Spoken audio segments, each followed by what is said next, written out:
Hi, my name is Elbi Cespedes. I'm 6 feet tall. I'm based in New York City, and I'm a member of Actors Equity. Just wanted to get that out of the way because we have Kevin Metzger-Timson on today, and he's a casting director. So in case he needed my slate, I know he'll be watching this. I just wanted to give it to him right off the cuff, Anyway, today we have Kevin Metzger-Timson on. I hope that people understand that I'm joking. Because I worry sometimes when I do these intros, if I'm being frank, that people are thinking that I'm serious about this, but I'm not. That was a joke. We'll have an audience, and then I'll be able to tell. I'll be able to gauge better. Anyway, Kevin Metzger-Timson. I've been going in for Kevin Metzger-Timson for years at this point, and I've been in for so many projects. I told him this in the pod, but I think he's seen me do my book 2 times over. I mean, how lucky is he? So I am so lucky that he is on, though, because he is, for those who don't know, a casting director for the TRC Company, formerly Tara Rubin, and he also owns the newly TRC Company that changed its name in February. So we get to talking about that.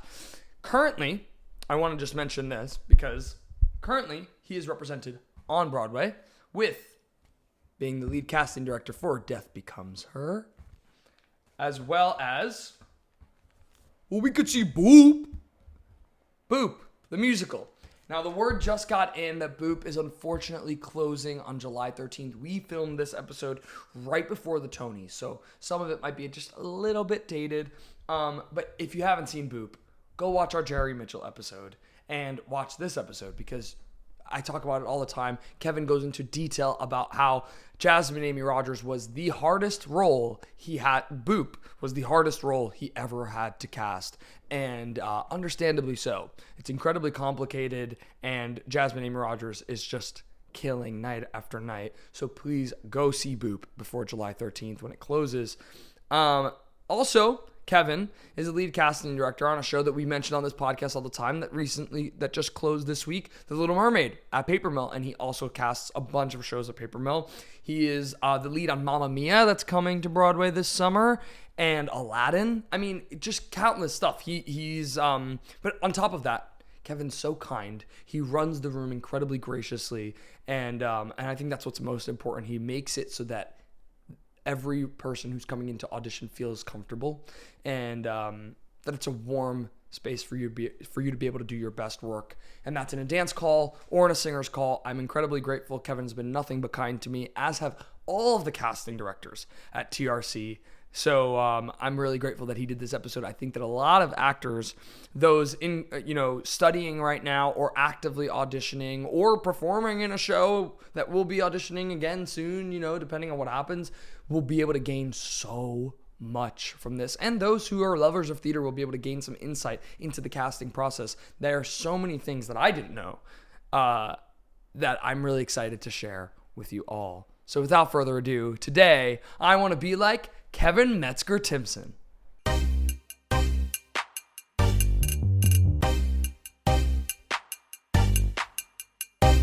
I want to be like you. I want to be like you. I want to be like you.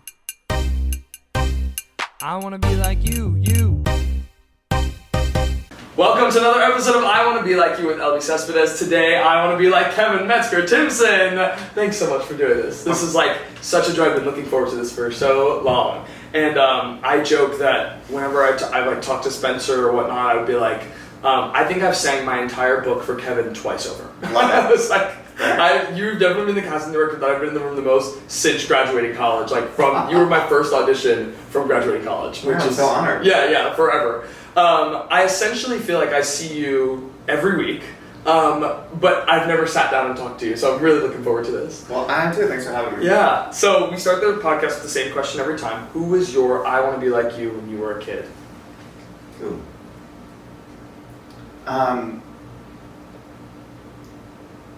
You're gonna laugh. The first thing that comes to mind is Judy Garland as Dorothy in The Wizard of Oz. Wow, Dorothy. Yeah, in case anyone was wondering. Wow, Dorothy. Why Dorothy? Well, I mean, as a kid, Wizard of Oz was, if not the first one of the first movie musicals I was shown. Mm-hmm. I bet like my therapist could analyze why is a little gay boy, Dorothy, trapped in the black and white world of Kansas, wanting to find her place. But I was obsessed with that movie. Yeah. And I was obsessed with Somewhere Over the Rainbow and The Friends, and I used to like, you know, the dog, the Toto, and all of that. And it was sort of like my gateway into musicals. Oh, and from there, it was like, the next was like Little Mermaid and Beauty and the Beast. I was like right at the perfect age for the Disney Renaissance. Yeah. Were you a theater kid? From the moment I was really? Oh. Oh my gosh. There's never a time I wasn't. And you're from California, Orange County. Right? So did you see shows often? Were you seeing live theater a lot? Yeah, I when I was too young, like 2 or 3, we were visiting my grandparents in Palm Springs, and the National Tour of Cats was playing, and they took me. That's scary. Which I was traumatizing. That's scary. I remember the lights glowing in the dark, and I was a scared kid. So like I didn't like the dark, so that was a lot. I remember the giant like set with the giant washing machine and all that. I think I made it through Act 1, and then they were like, gotta go. But especially then coming through the audience, like that alone is. No, I don't. That's probably why I don't like people coming to the audience now. But, no interactive theater. But then my parents were like, they saw the bug, and they got us. We started getting subscriptions to the touring house in Orange County, and so the next big production I saw was Phantom of the Opera at 7 years old, also traumatizing. And then from there, like every season, I'd see everything, and they took me to everything. Wow, that's awesome. So talk to me about you did shows, I imagine, in high school and the whole nine? Yes. Okay. Middle school, elementary school. Yeah. Earlier. Yeah. Did you tell me about your college experience? We always talk about it because the college experience now is like it's a business in and of itself. And people are auditioning for a bajillion schools, and they're going to Unify, to Combines, and all this stuff. And that wasn't quite my experience, but for most people in my class, that's what it was. Was that it for you? No, I mean, I was before the sort of explosion of BFAs. Sure. I went to the Orange County High School of the Arts for high school. Mm-hmm. So I was surrounded by theater, and every year the graduating class, where was everybody going? Sure. But growing up in California, I had my eyes set on the East Coast. Okay. Like from the get. And so when I started looking at schools, now looking back, I sort of had like a blind spot for a lot of programs that now, like Elon, Otterbein, and all that, like that were just getting started, we just didn't know about. Right. So it was very much like you were either talking about Michigan or CCM or BOCO or NYU or, like we were just talking Wagner, Webster in St. Louis was one. So it was sort of like that, or then UCLA. Okay. So I think I applied to 10 schools total. I auditioned for 8. Two auditions I didn't end up going on, and I got into 6. Oh my gosh, that's great. That was it. That's great. And it was sort of like, once NYU, it was always sort of NYU. I needed to be in New York City. Was that the first time you were in New York? You came to New York? No, I came to New York. My dad brought me.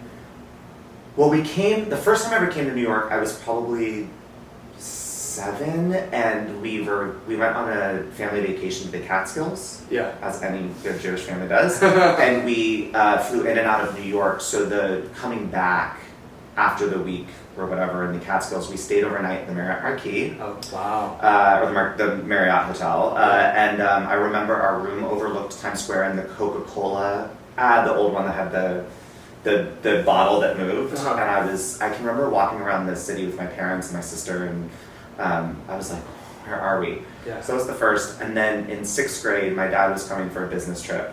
Did you see any shows? That was my first time seeing Broadway shows. What was your first Broadway show that you saw? Ragtime. Ragtime. Nice. Oh, that's one of the best ones we've ever gotten. Yeah. That's incredible. Yeah, my dad was like totally not a theater person. Became one because of me. Oh. And he was coming to New York a bunch right around that time for work. And he saw Ragtime, he saw the original cast of Ragtime. And came back and was like, this is the best show ever. So then the next time he came to New York with my mom, he took my mom, and then it was like my turn. So we got tickets in the 4th row. Wow. It was the year 2 cast with the Shawns as Sarah. And I was just, and of course there's the little boy, and I was just like, Yeah. oh my God. And then the next day we were supposed to see the revival of You're a Good Man, Charlie Brown, and it closed early. Oh, and wow. so my dad was like, well, what else do you want to see? And I had that year, it was 6th grade, that's when I was, I had done a author report on Arthur Miller.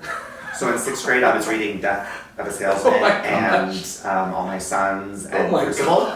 I'm like barely getting it. Yeah. But at the time the Brian Dennehy revival of Death of a Salesman was on. Wow. So we saw the matinee. And I, at 12 years old, That is wild. it was You were probably the only 12-year-old to have ever set foot in that theater for that production. ever. Yeah. And I didn't fully appreciate it. Sure. But that's awesome. Those are really good answers. Ours is not as good. It's Spider-Man Turn Off the Dark.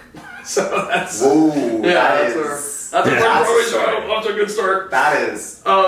So tell me about, you were in at Tisch, NYU Tisch, for a BFA. Yeah. Oh wow, cool. Mm-hmm. Did you love it? I did. I studied at Cap 21, which was their musical theater studio at the time. I had come to sort of what got me there, aside from like everyone in my high school, wanting to go to NYU to study theater, was when I was a sophomore, we suddenly heard about this summer program that Cap 21 started doing, where you came to New York and studied there for 6 weeks, and the class above me in school, a bunch of them went and did it. And so it was like, we're going off to New York, we're gonna study, and you lived in the dorms, but you were treated like a college student, so you had no supervision, at all. Yeah. And it was like, what, you get to live in New York? So 10 kids from my high school, the summer after our junior year, came and did that. And then I was like, very cool. I have to study at Cap 21, I have to do musical theater. Yeah. So I did. Yeah, that's awesome. I love that. Yeah. After graduating college, what was your move? What was the first thing you wanted to do? Were you working like stock in the summers and stuff too, or no? Yeah, so I did summer stock basically all through college. Oh, okay. Smart. Yeah, this was the time when like the unifieds would happen, Yeah. so we'd go like audition Strahd. And Yeah. So I did summer stock, and I started getting EMC points like the summer after freshman year. Wow. So I did summer stock after freshman year, and then I went and studied abroad sophomore year, and then junior year. And then I actually graduated a semester early. Oh. Because of that semester abroad. Okay. So I showcased in January of what would have been of my senior year. Yeah. And then I had all of spring semester off to just live in New York City. You were still living in like the dorms? No, I had moved out by that time. Okay. So I moved. Basically, the way it works at NYU is you live in dorms freshman and sophomore year. Okay. And then most people move off campus. Oh. So I was living in Stuyvesant Town. Okay. Gotcha. For junior and senior year. Yeah. So I had an apartment and I. Fancy. Yeah, it was like, and my roommate, our senior year booked the national tour of Mamma Mia. So she left. So I was kind of like living there by myself. I would have friends sort of in and out. But I spent what would have been my final semester of college like auditioning for summer stock. And so by the time graduation rolled around, I had 3 jobs back to back lined up. Oh my gosh, that's awesome. That's awesome. wild. That's really well planned too. So I was going to ask you if you had moved to New York after, but you were already settled. You were here. Yeah, it's the greatest gift I think that NYU. I mean, besides all the training, but we didn't have that transition period. Yeah. We had it in college, Right. and even I had it before then because I had spent my summer as 17 years old running around the city. Right. So by the time I moved to New York, to NYU, I already kind of knew Union Square and Washington Square. Yeah. And then I was spending college like getting to know Chelsea Studios and getting to know all the Broadway theaters, and so by the time I graduated, like I have memories of that spring of 2009, which is when I graduated. Like this shift because all of the graduating seniors started coming to New York to audition, so we would get like the Michigan class, suddenly we'd be at an audition and they'd all be there, or CCM, and I remember looking at them and sort of getting the sense of like they were still getting their footing and still figuring it out, and talking to people I knew from summer stock and them being like, what's this subway line, or what's this like, and I was like, I got this. I got this. You know? What was I going to ask? In regards to, this is even more of a timely thing to bring up to you is like with EPAs and ECCs, were you made aware of that at college? Like, did you know about how to audition and all this open calls and all that stuff? Were you guys doing that? Yeah, I mean, yes. My first open call, I'll never forget as long as I live. Oh my God, I was so naive. It was for Bucks County Playhouse. Okay, sure. I was a freshman. Uh-huh. It was at what used to be NOLA Studios. Okay, sure. It was an open call. Studios now. Yeah. It was an open call. Open, not ECC, not EPA. Open call. And it started at 10, and I rolled in at 9:45. Oh. And I was like, I'm here. I'm here. And 15 minutes early. I was like, look at me early. And I walked in the holding room, I'll never forget it, and there was hundreds of people. Yeah. And I looked at I saw some classmates or some, older NYU students, and they're like, dude, you are so late. Yeah. And I was like, what? I was like number 200 something, but that was a churn and burn. We walked in, sang 8 bars. They were like, call back tomorrow, call, yes, no, yes, wow. no. It was like boom, boom, boom. I sang Purpose from Avenue Q. Oh, wow. And then from there, I started being like, we'd have the older students to be like, there's this EPA, there's this ECC. And then really by the time when I got back sophomore year, after doing my first summer of summer stock, and I had EMC points, that's when I really started figuring it out. Yeah. Because I learned when I was doing summer stock, the older cast members and equity members sort of kind of taught me, oh, now you have EMC points. So when you go to this was the old equity lounge that used to be on the second floor. It was the big room. Sure. They were my bragging rights is I never had to sit in the non-equity benches. Yeah. Because the first time I went, I was EMC and they let us in. Right. So I was very spoiled. But yeah, I learned, and I would just go and sit there at the EPAs, and I started learning if I go to an EPA as EMC, I'm like second tier behind equity, but if I go to the ECCs, then I'm just lumped with the non-union. Right. So I'll go to the EPAs, and I would set my alarm for 6 a.m. or whatever. I would roll out of bed. I would run up to the equity building or to Pearl or whatever in my pajamas, wait, and sign up. Get on the EMC list, run home, change, shower, and head back and hope that they were getting close to me. Yeah, right. That was kind of the game. It's funny because things have gotten so intense, especially I think this audition season in particular has been incredibly intense. Surely in the regards of just the amount of people, right? And unfortunately, the amount of people who don't know. And I think that's a big thing with colleges is I went back to Wagner this year with my girlfriend to speak to the rising seniors who are rising graduates and just tell them hey, this is the way things go. You don't have to show up at midnight because that's become the thing, right? That's become the norm. Yeah. And I think a lot of it has been kind of through TikTok has been kind of, aggrandized and made out to be this thing. And it's funny because it's ever evolving because even this morning, Equity announced that now the sign up will start at 10 a.m. so they're not allowing non-union in the holding room anymore. Oh, wow. And that was this morning that was announced. So it's now because there's an overcrowding in the holding room for and it happens all the time. You see it all the time. So it's interesting how that's evolving and how it's okay, we're going to try to make this pivot, see if this works, see if this works, Yeah, but it's inevitable. It's so hard, and I've spent, I felt like when I was auditioning, we sort of had our system, and you would learn it. I remember you'd go and wait in line. I remember waiting outside of NOLA and Pearl, we'd start to talk to each other and okay, what time are you going to get there? And now I'm not seeing. It's just you're right. There's just more people, and we as in casting have spent years trying to figure out how do we help? Yeah. And it's each time you think you have a solution, there's people figure out a way around it, or and not out of any reason other than they just want to be seen. Yeah. But well, yes, right. And I wonder if you could speak to this. We spoke to Michelle about this. Is especially when you were auditioning, how people were kinder because I feel like the kindness has been. People are really stepping on one another's toes because I need to get seen, and it's kind of if you don't, the idea is that if I don't step on this person's toe, I won't be successful, kind of thing.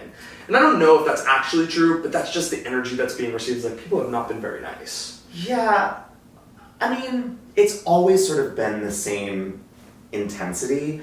I think we used to do the thing where you'd have your group of friends. There was a group of had a group of guys and we called ourselves the Non-Equity Delights. Oh. This was before like group texting and Sure. you can name it, but we were like the Non-Equity Delights, and we would text each other, okay, who's going to this? Can you sign this up on the unofficial list? And like that was accepted then. Right. Whereas now it's like, I know it's like if you see the same handwriting, but we used to help each other out that way, like who's running late, who's getting there, like we're all gonna get seen or none of us are gonna get seen. Yeah. But there were still times, I mean, I have memories of like waiting in line to get in the building and an equity member like cutting in front of me and being like, I'm equity, and you're just kind of like, okay, go ahead, you know. But I just think it was the stakes didn't feel as high as I know they do now, and I think there's just more people. Yeah, who knows what it's attributed to. There's like plenty of, but the competition feels sometimes, it's not always this way, but sometimes can feel really fierce, you know. So I looked this up, I found this, and I want you to speak to this because I don't know if it's true. Okay. Did you work in Disneyland? I sure did. And you were Clarabelle. I was friends with Clarabelle The Cow. Yes, correct. Yes. So when I read that, I was like, "There's no way this can be true." I'm not even sure if I want to ask. It's 100% true. I have photos. So at OSHA, we were like. OSHA is in the middle of Orange County and it's a commuter school, so people come from all over. Yeah. Okay. See, when you said Orange County, when you said the name of the school, I didn't recognize it. OSHA, of course, I know. OSHA, yes. So Disneyland is where we would hang out on the weekends because you'd all go there. We'd all have annual passes. Yeah. And then you'd get old enough and you'd start working there. So all of my friends were like Disney princesses and were ride operators and the youngest job you could have there was at 16, you could audition for the parades. Wow. And so of course I was like, here I go. Yeah. I'm ready. And a choreographer of mine that choreographed shows when I was growing up was a Disney choreographer. And so the summer of my sophomore year, when I just turned 16, I went and auditioned for the parade. Yeah. And they called me. And they said, it's a thing where you just go and you dance and they teach you the combination and they measure you and you leave and it's all about measurements. Yes. So they call me and I answer the phone and they're like, we'd like to offer you the job of, you're going to be 5-day Clarabelle Cow. Because the way the parades work is it's a 7-day parade. So you're either one character for 5 days and then you have 2 days off, or you do 3-day, 2-day. So you're one character for 3 days, one for 2 days. Interesting. Or you're a swing, and basically that you show up every day and you know a bunch of different roles and you wait to see if you're put in the parade that day. Got it. So I was 5-day Clarabelle Cow. Now, at the time, I was not out, and I was like, I'm gonna be Clarabelle Cow, and I was excited. I was like, huh, and I remember my parents were like, huh. So I was like, I did it, and I that summer I went and worked and they rehearsed me, and my note was always, you gotta be swishier, Kevin. You gotta be swishier. You gotta look like Clarabelle is feminine and you gotta shake your hips and all of that. Okay. And now the funny thing is like Clarabelle is this gay icon. Like, I mean, she is. So now all my friends are like, I can't believe you were Clarabelle. And I was like, I didn't even fully appreciate what I had, and I was too masculine to play Clarabelle. This is before Clarabelle was the Hocus Pocus witches that she was way before. Yeah. So the story of Clarabelle in the parades is, for those who don't know, Clarabelle The Cow is Goofy's girlfriend, and she's one of the original Disney characters. Yes, right. We should mention that. We should put a picture of Clarabelle. Please do. Especially from put Clarabelle from the parks because it's a whole thing. Yes. But Clarabelle is tall, right? So it's always a guy in there. Yeah. Because you have to be, I think the minimum height is 5'10", 5'11", and it's a big costume. Same thing with Goofy, yeah. Yeah. So the Clarabelle was in the parade. They started putting her in because the head of Disneyland parades was obsessed with her. And so anytime he could find a place to put Clarabelle, he would put her. And so this was 2002. She wasn't this thing yet. Yeah. But he basically made her a thing, and then they started giving her her solo float in the Christmas parade, and then and now it is one of the most coveted roles in the parade. Yeah, right. So, I'm sure. And same thing with the witches on the cruises. The witches are huge. Exactly. The Hocus Pocus, the Santa's sisters. Yeah. So funny. I spent a summer. You did it for a whole summer. I did a summer. I was 5-day Clarabelle Cow, and then about partway through the summer, basically. You sub out for each other, so if you want a day off. Okay. And I needed days off, and other cast members would be like, but you don't cover anything else. So I started having to get approved for other roles. Gotcha. So I was approved for Flick from A Bug's Life. Oh, wow. I was approved. That was big. That was huge at the time. Huge. Right? Flick was, yeah. And I was approved for Eeyore and Pluto. Those were my 4. Okay.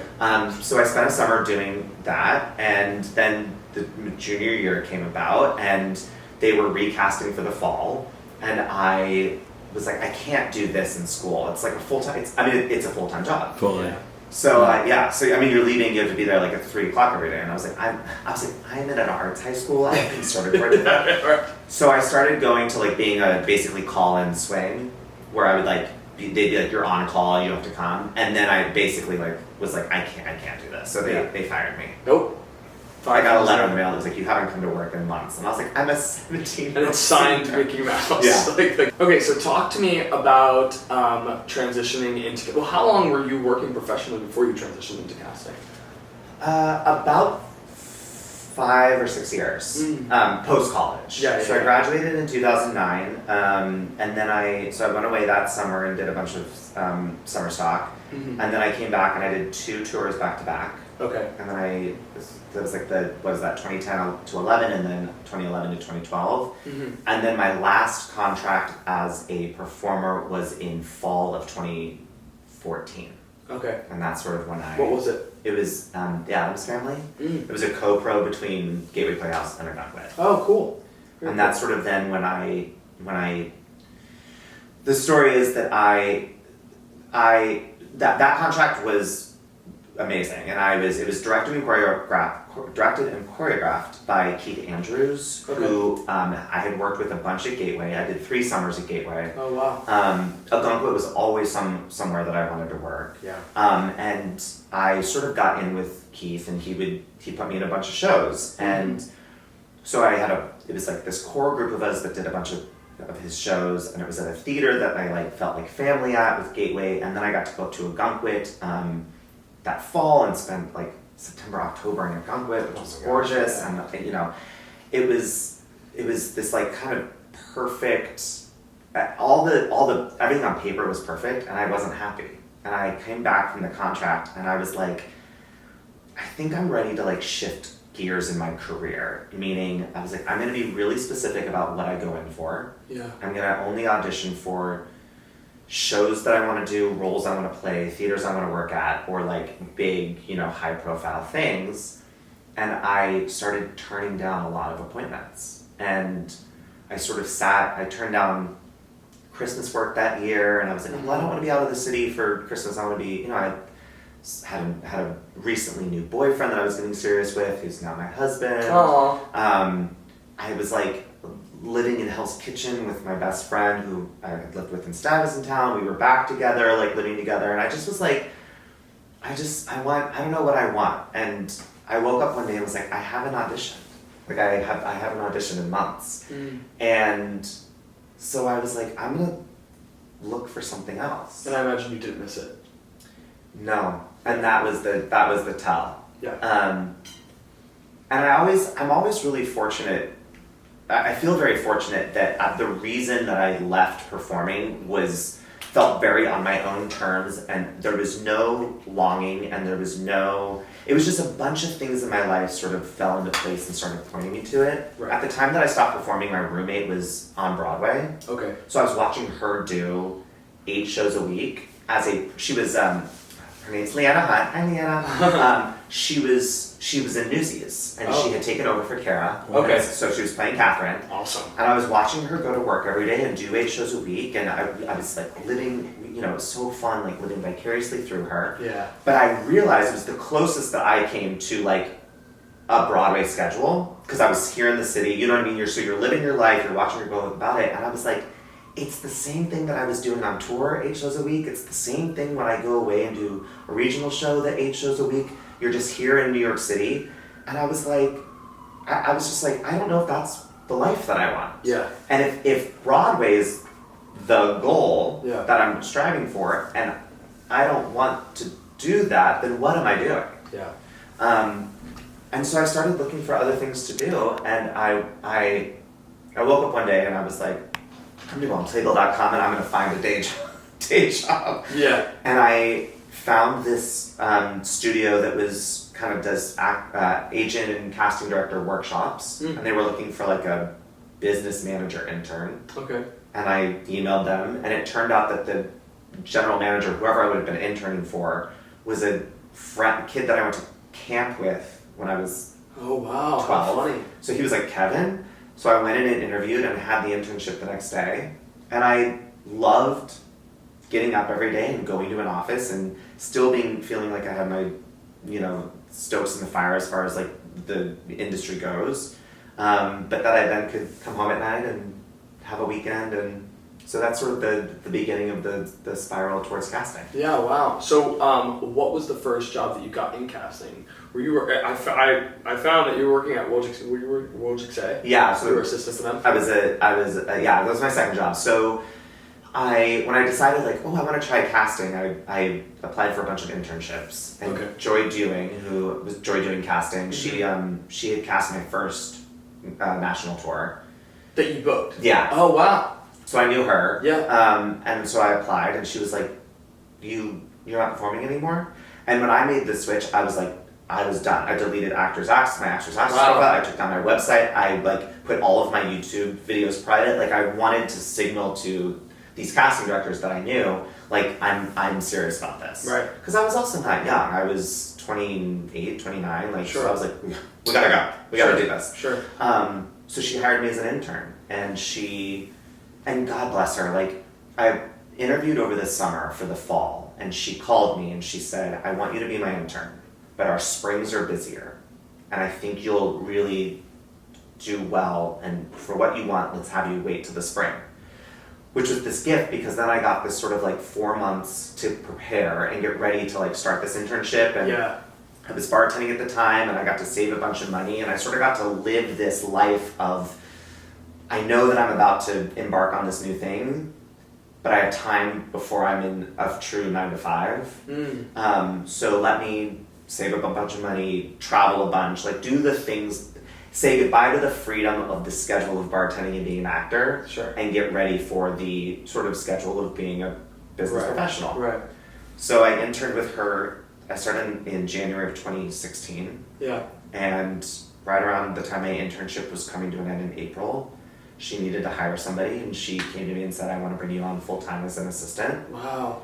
And then, so that was like May of 2016. And then from there, I was with her for like another year plus. And then coincidentally, she got hired by Disneyland. Wow, that's to funny. go, to be a casting director. So she came to me and said, I'm going to go do this. I'm going to close the office, but I want to make sure you're taken care of. So I'm meeting with producers and some other casting offices to like hand over my projects, and I'm going to attach you to the projects. Wow. So she promoted me to an associate. So she was like, you're going to be the associate on these. And the hope is whatever casting office takes the projects, you'll go with them to sort of help facilitate that. And so Scott Wojcik and Gail C. took over. It was the Rent non-equity tour and Kinky Boots non-equity tour were the two that they took.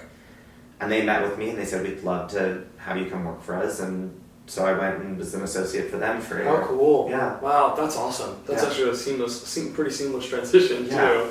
That's really nice. So how long were you with them for? I was there for just a little over a year. And you were an associate with them. You were no longer assistant. Okay. Yeah. So explain the difference exactly. So, a casting associate sort of bridges the gap between casting assistant and casting director. So they sometimes step into the role of casting director, running the room, having meetings with creatives, like sitting in auditions, actually like watching the talent. But sometimes they do sort of the admin work of an assistant, making lists, making all the paperwork we need for auditions. Whereas an assistant is really just an administrative position. Right. Okay, that makes sense. So how long were you an associate with Wojcik C for? Wojcik C. A little over a year. Yeah. And then Xavier Rubiano, who is with Tara. Yes. I was talking to him, and Did you guys know each other before? Yeah. So he had worked for Joy. Oh. Okay. And so when I was with Joy, he was doing some other things, but he would come in and like monitor for us and help us out. So that's how we knew each other. And we always stayed in touch and were friendly. And I had said to him, I was talking to him, I said, you know I have a job, but like, it's Tara Rubin. If you guys are ever hiring, like, I'd love to throw my name in the Oh, I see, he was already there. Yeah. Okay. So, and he said, funny you should reach out, send me your resume right now. And unbeknownst to me, it was right at the time that Lindsay Levine and Eric Woodall were leaving Tara's office. And so there was this whole, Eric was going to North Carolina and Lindsay was like moving to San Francisco. Oh, interesting. Yeah, she was making a whole shift. This was pre-Telsey. Okay. So there was this whole shift in the office and they were hiring an assistant. And he said, here's the deal. We're hiring an assistant and you're an associate. And I said, I don't care. I said, I'll go back to being an assistant. I said, I was like, I've done a lot of non-union tours. I've done that work. I've been casting for that and regional. I'm ready for the next thing. And if it means being an assistant on a Broadway show, that is the next step in my career. And so he gave Tara my resume and she called me and I went in and met with her and her first and then the whole office and everyone kept saying like, this is an assistant position. I said, I will learn how to be an assistant on a Broadway show. I will learn how to be an assistant in your office. Right. So that's how I got in there. Wow, that's awesome. And you've been there. You've been there since. And How many years has it been that you've been at Tara Rubin now? I started there in fall of 2018. Oh, okay. Wow, awesome. So now Tara Rubin has transitioned to TRC. Yeah. And you guys are at the helm of it, right? I mean, it's you, Xavier, Peter, and Claire. Yeah. So explain to me why that came about, and I guess like what the difference is.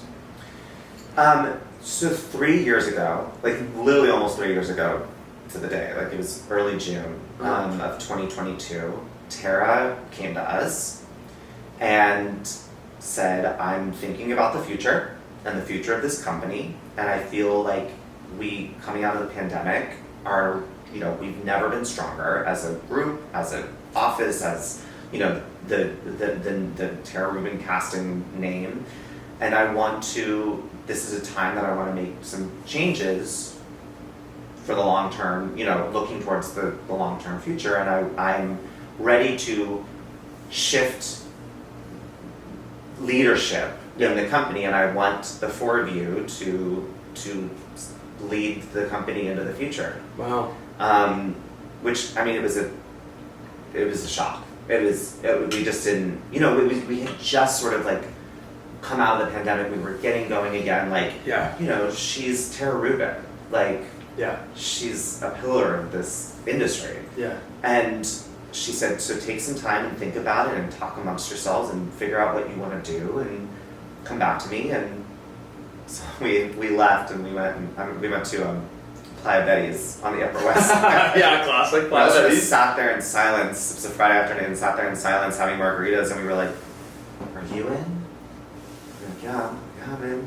Are you in? That's awesome. We're gonna do this. Okay, we're gonna do this." Oh, how cool. Yeah, and so it was great because we didn't have a specific timeline. She didn't have a specific timeline. Yeah.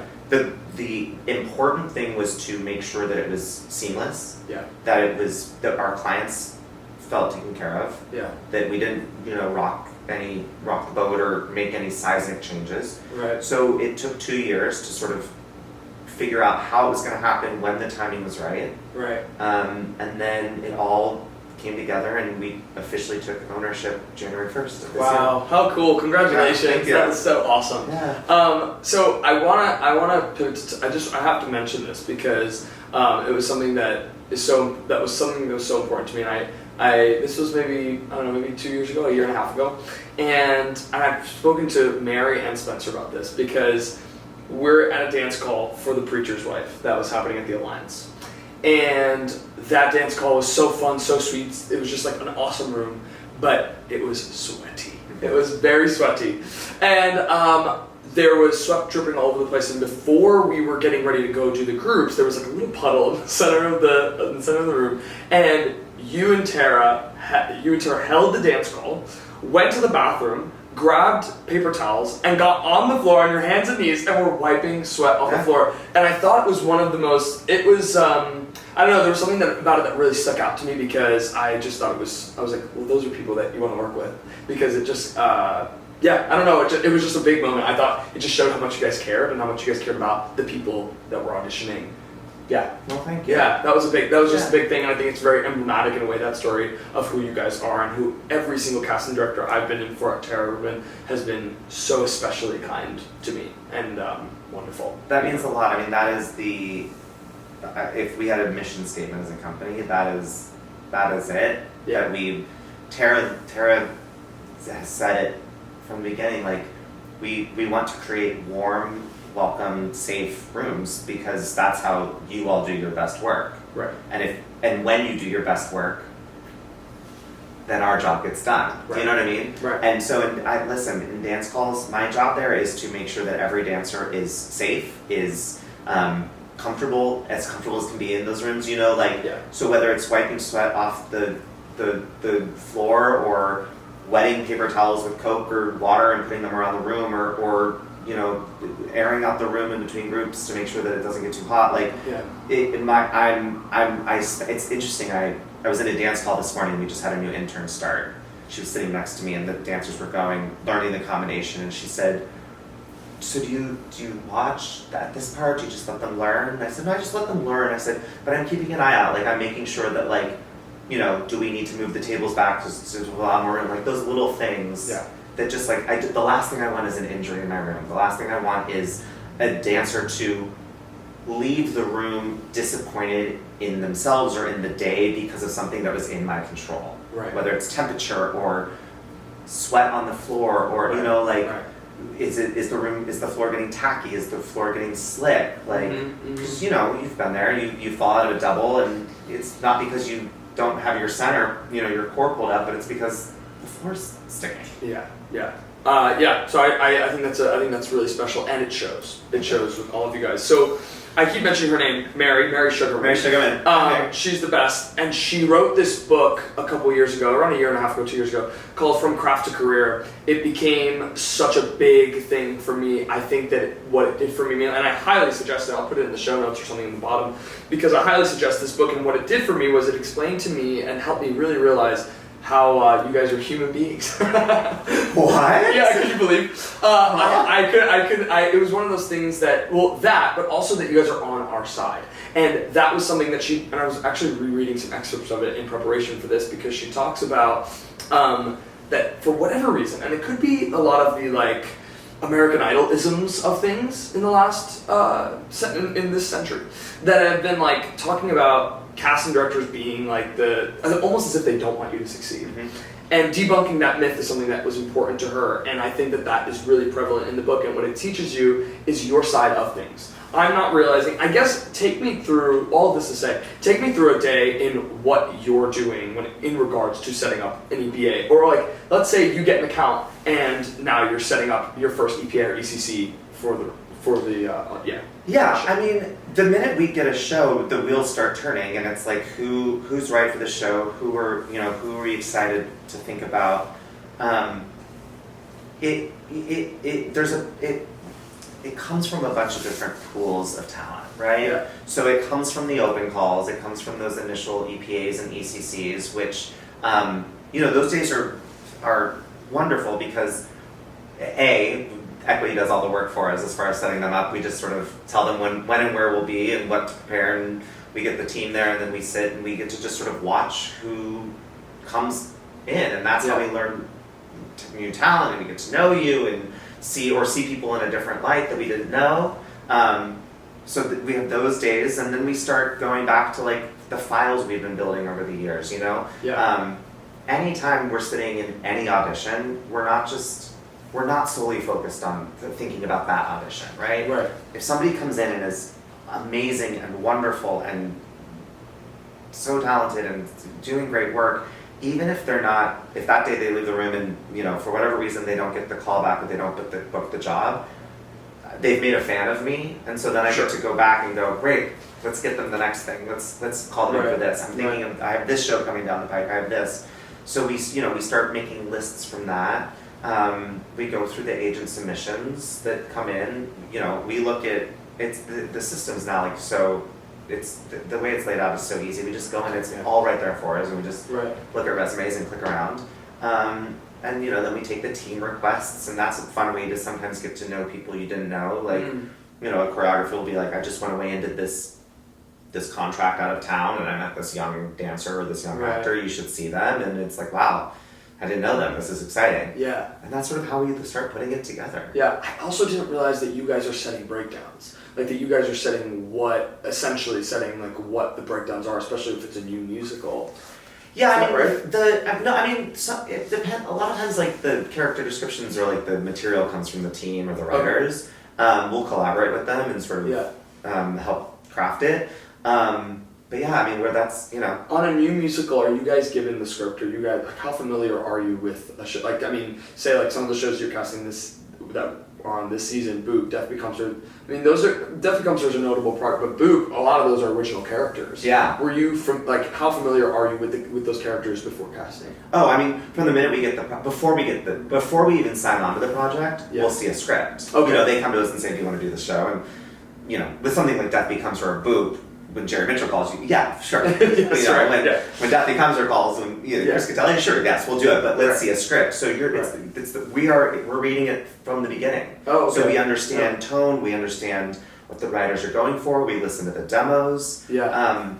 I remember, and this is all even before like the first reading. Mm. So, something that's been really fun for me is Death Becomes Her is sort of one of the first shows that I've really seen from like the first reading through to Broadway. Yeah. And I remember sitting at my desk at home and reading the script and listening to the demos and being like, this is gonna be something. Yeah. This is cool. And then going to the first reading and then going to the second reading and seeing how it changes. But yeah, we know we get to know these characters inside and out. Yeah. And with Boop, what was fun was discovering this whole world that had been created. Right. With these hysterical names, Valentina. I remember reading it being like, Valentina? Who is Valentina? Who is Trisha? What is, I was reading it and I was sort of falling in love with Dwayne, at the same time Betty was, and rooting for Grampy and Valentina, and the wheels start turning, and you're like, now with Boop, by the time I came on board, because Tara brought me on like after I think the first or second reading, so we knew Faith was attached. We knew, so I had some context to sort of understand. Okay, I knew who had done early readings for some of the roles, so I understood. I had some idea of where they were going with it. Yeah. But sometimes it's like a name on a page, and you just start. Yeah. Well, while we're on the subject, I think it's worth talking about Jasmine Amy Rogers, because she's the talk of the town. And at this moment that we're filming it, it'll be out after, but at this moment that we're filming it, we were only a couple days away from what could be her Tony win. And she just won the Drama Desk, and she won the Outer Critics Circle. Like, you know what I mean? Like, she's the talk of the town, and she's brilliant. She's amazing. We had Jerry on the show. We talked about her audition, but I guess talk about it were you in the room when she? You were. Okay. So talk to me about how, I guess, and not only just Jasmine, but when you see an audition like that, are you able to be like, okay, yes, I know, or what is that? Because I remember her saying that she felt like, they were saying like, we want you to have more confidence in yourself. Yeah. Sometimes the person walks in and you go, that's it. Mm. It usually is, the minute that sort of dropping in happens a lot of times towards the end of the process, because early on you're keeping an open mind, you're excited about a lot of different people. Yeah. I will say that Betty Boop, that role, to this point, was the hardest role I've ever had to cast. Really? Oh, wow. It was the hardest role. Because we were learning in real time what it was, who she was, how do you make this cartoon a 3D, living, breathing thing. For 2025. For 2025. For whatever, this era.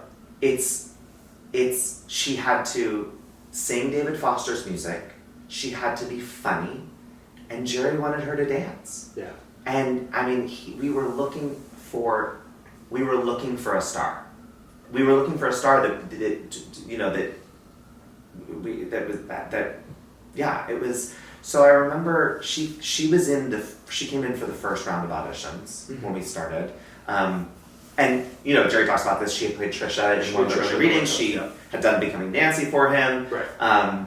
So we knew, and I had been auditioning her for years. I remember, we first met her. Our office first met her when she played Sally Bowles in high school. Oh, Xavier Rubiano went and saw her. That's funny. At I think it was LaGuardia. Yeah, that sounds about right. Yeah. And then the Jimmys, of course, and all that. So, so we knew her and had auditioned her, and so she came in, and she's incredible. Yeah. And so she was in this like small, we whittled it down, and she was a handful of, I think there were like 3 or 4, but then Jerry was like, all right, now we do the dance call, and they got to dance. And we took him in a room, and he came back and he said, she can't dance it. Mm. She's not the dancer I need. And he, it was heartbreaking, and so we kept looking and kept auditioning, and I went to LA to auditions, and Jerry went to London for auditions, and she first auditioned in April, and her final audition was in August, and they started rehearsals in like September. Wow. But by the time we came back to her, and Jerry, has talked about this, and him and DB, and we think there's something there, and let's see how she's grown. I'm always a proponent of let's try again. Let's see if they've gone away, and she did, and she talks about it, and Jerry talks about it. She went away. She knew the dance was the issue, right? And she knew what Jerry wanted. She saw the combination. She knew what this needed to be, and she trained, and she wanted it, and she came back ready to fight for it. Yeah. And I think, I don't know, and I don't want to, speak for her, but I don't know if early on if she knew that she wanted it the way she did when she came back. Do you know what I mean? Oh, interesting. I wonder if early on if it was just this another exciting audition, and I think what I saw was I learned her, I watched her learn how to be a star through that process. Yeah. And she came back in, and we auditioned her again, and we did work sessions and got her ready for Jerry, and Jerry said, I'm making her nervous in the room. I'm gonna, DB, you work with her, and I'll come back in and I'll see it. Yeah. And he did, and that last day, the stakes could not have been higher. We were out of time. The role had to be cast. We had everybody there, the producer, the writers, Jerry, all of us. Wow. And I called our agent, and I said, she's it. She just needs to come in and be a star, and be Betty Boop, and be what we know she can be. And she did. And it was, I had goosebumps. I was sitting next to Tara, and the last thing she did in the audition was she did Something to Shout About, which is her 11 o'clock number. And she took a moment, and she went to the side, and as the music was starting, she walked to the center of the room, and you felt the seismic shift, and you just felt everybody go, there she is. There's no question. I have chills now thinking. Yeah, I know. Me too. It was thrilling. Yeah. And now to see her get the accolades and the attention and the respect and the cheers, and it's just... And she's brilliant on all fronts. She's brilliant. The dancing is brilliant. Her vocals are incredible. Her comedic timing is perfect. She is perfect. And she's a brilliant company leader. Yeah. Everybody in that building loves her. That's what Jerry had mentioned too. Everybody loves her. She leads that company with joy and with kindness and with love and respects everybody. Yeah. Which I love. I love that. So you mentioned with Jasmine work sessions. Talk to me about what a work session entails, and I guess where in the process that is, and then what you guys are doing in a work session. So they serve a few different purposes. Sometimes, so they usually happen right before a final callback, or in the callback process. Yeah. Later in the process. And basically they serve 2 functions. Sometimes it is, you have the callback, we're going to prepare you for it. So you're going to, there's things that we want to spend a half hour with you, we want to spend an hour with you. Yeah. To prepare you for the final callback. When the producers come in, the writers come in, the room of 30 people. Yeah. So that we kind of give you the tools that you need and the information you need, and you can ask the questions you want to ask and run it. It's like rehearsal in a way. Yeah. It's treated very much like a rehearsal process. Right. So that's one way. Other times the work sessions are, we aren't sure if you're gonna, who's gonna be asked to finals, to callbacks or whatever. So we want to invest time into really kind of like getting to know you. The director wants to learn how you work, see what you're like in the room. It's figure out what the relationship is. Yeah. So sometimes it's music work sessions. So then team choreography loves you, the director loves you, the music department is like, these are the questions we have about them musically, so let's spend some time with them and work with their voice and see what they can do. Right. So that's sort of like how we use them. Yeah, that's interesting. I'm gonna take it back even further, and I'm gonna say, let's start, for those who don't know, let's start from the beginning. What is the first thing you're doing when you're looking to cast a project in terms of, I guess take me from the initial audition to where we get to the work session. From my perspective? Yeah. Like what? So, it in one sentence, it's going from this, pool to this. Right. And it is both learning what the actors are bringing to the table and what their point of view on the world and the role is, and what their take on it is, while also learning what the creative team is looking for, is the story they're wanting to tell, the world they're wanting to create. Yeah. So it's early on, it's a lot of sort of trial by fire. I'm very much, when in initial screens or appointments, all types, right? Like the net is cast very wide as far as like, okay, if this is the character description, I'm gonna expand the search out to here to kind of see what works and what doesn't, because you'd be surprised like how many times an actor comes in and isn't what we thought we were looking for, and makes everyone go, oh, we never saw the character that way, we never saw the world that way. Yeah. That's exciting. Yeah. Let's do that. Especially with musicals. Yeah. The writers go, I'll write them a different song. I'll write them a different line. I've heard book writers say, I love their sense of humor, so I'm gonna write jokes for that. Yeah. Yeah. So that's sort of what we're with new musicals, that's what we're doing. With replacement casting, it's really sort of getting to know actors in the world, because the world's been established at that point. Yeah. So it's also like, well, what works in the world and what doesn't? What do we? Sometimes we know, okay, this works, this kind of thing doesn't. But then somebody comes in and is brilliant, and it's like, yes, okay, I love what you're doing, but here's why X, Y, Z doesn't work. So here's what you need to know. Yeah. And can now come back and be just as brilliant. Talk about what, because this is going to be a very generic question, but someone walked into the room. What are you looking for where you look at it and you go, oh, that was, and one of the, oh, what, they can fix that. Especially because you're seeing a lot of nervous people walk into your room, right? I had this sort of epiphany like a year or two ago. I was talking to like a group of students or something, and somebody was asking me about nerves. And I was like, my baseline is everybody's nervous. Like my view of actors, the way I know actors is everybody they're most nervous. Yeah. So it doesn't really faze me anymore. That's funny. You know what I mean? Like, I understand. I get it. Yeah. So what are we looking? I mean, the thing is, we're always looking for the yes. Sure. I'm always sitting there going, how do I make this work? How do I keep this person on the table? How do I take what they're giving me and mold it or help guide them to what I know the team is going to want to see. Yeah. We're looking for specific, bold choices. People who come in with a point of view on the character, on the material, on the world, and are like, this is my way of telling this story. Yeah. Because even if it's not exactly what we're looking for, or what we think, or what has been done in the past, if it's that specific, it's exciting to go, great, I love that idea. Let me give you 2 things to think about. Okay. Or, I love that. we can't, that choice doesn't work because XYZ. Right.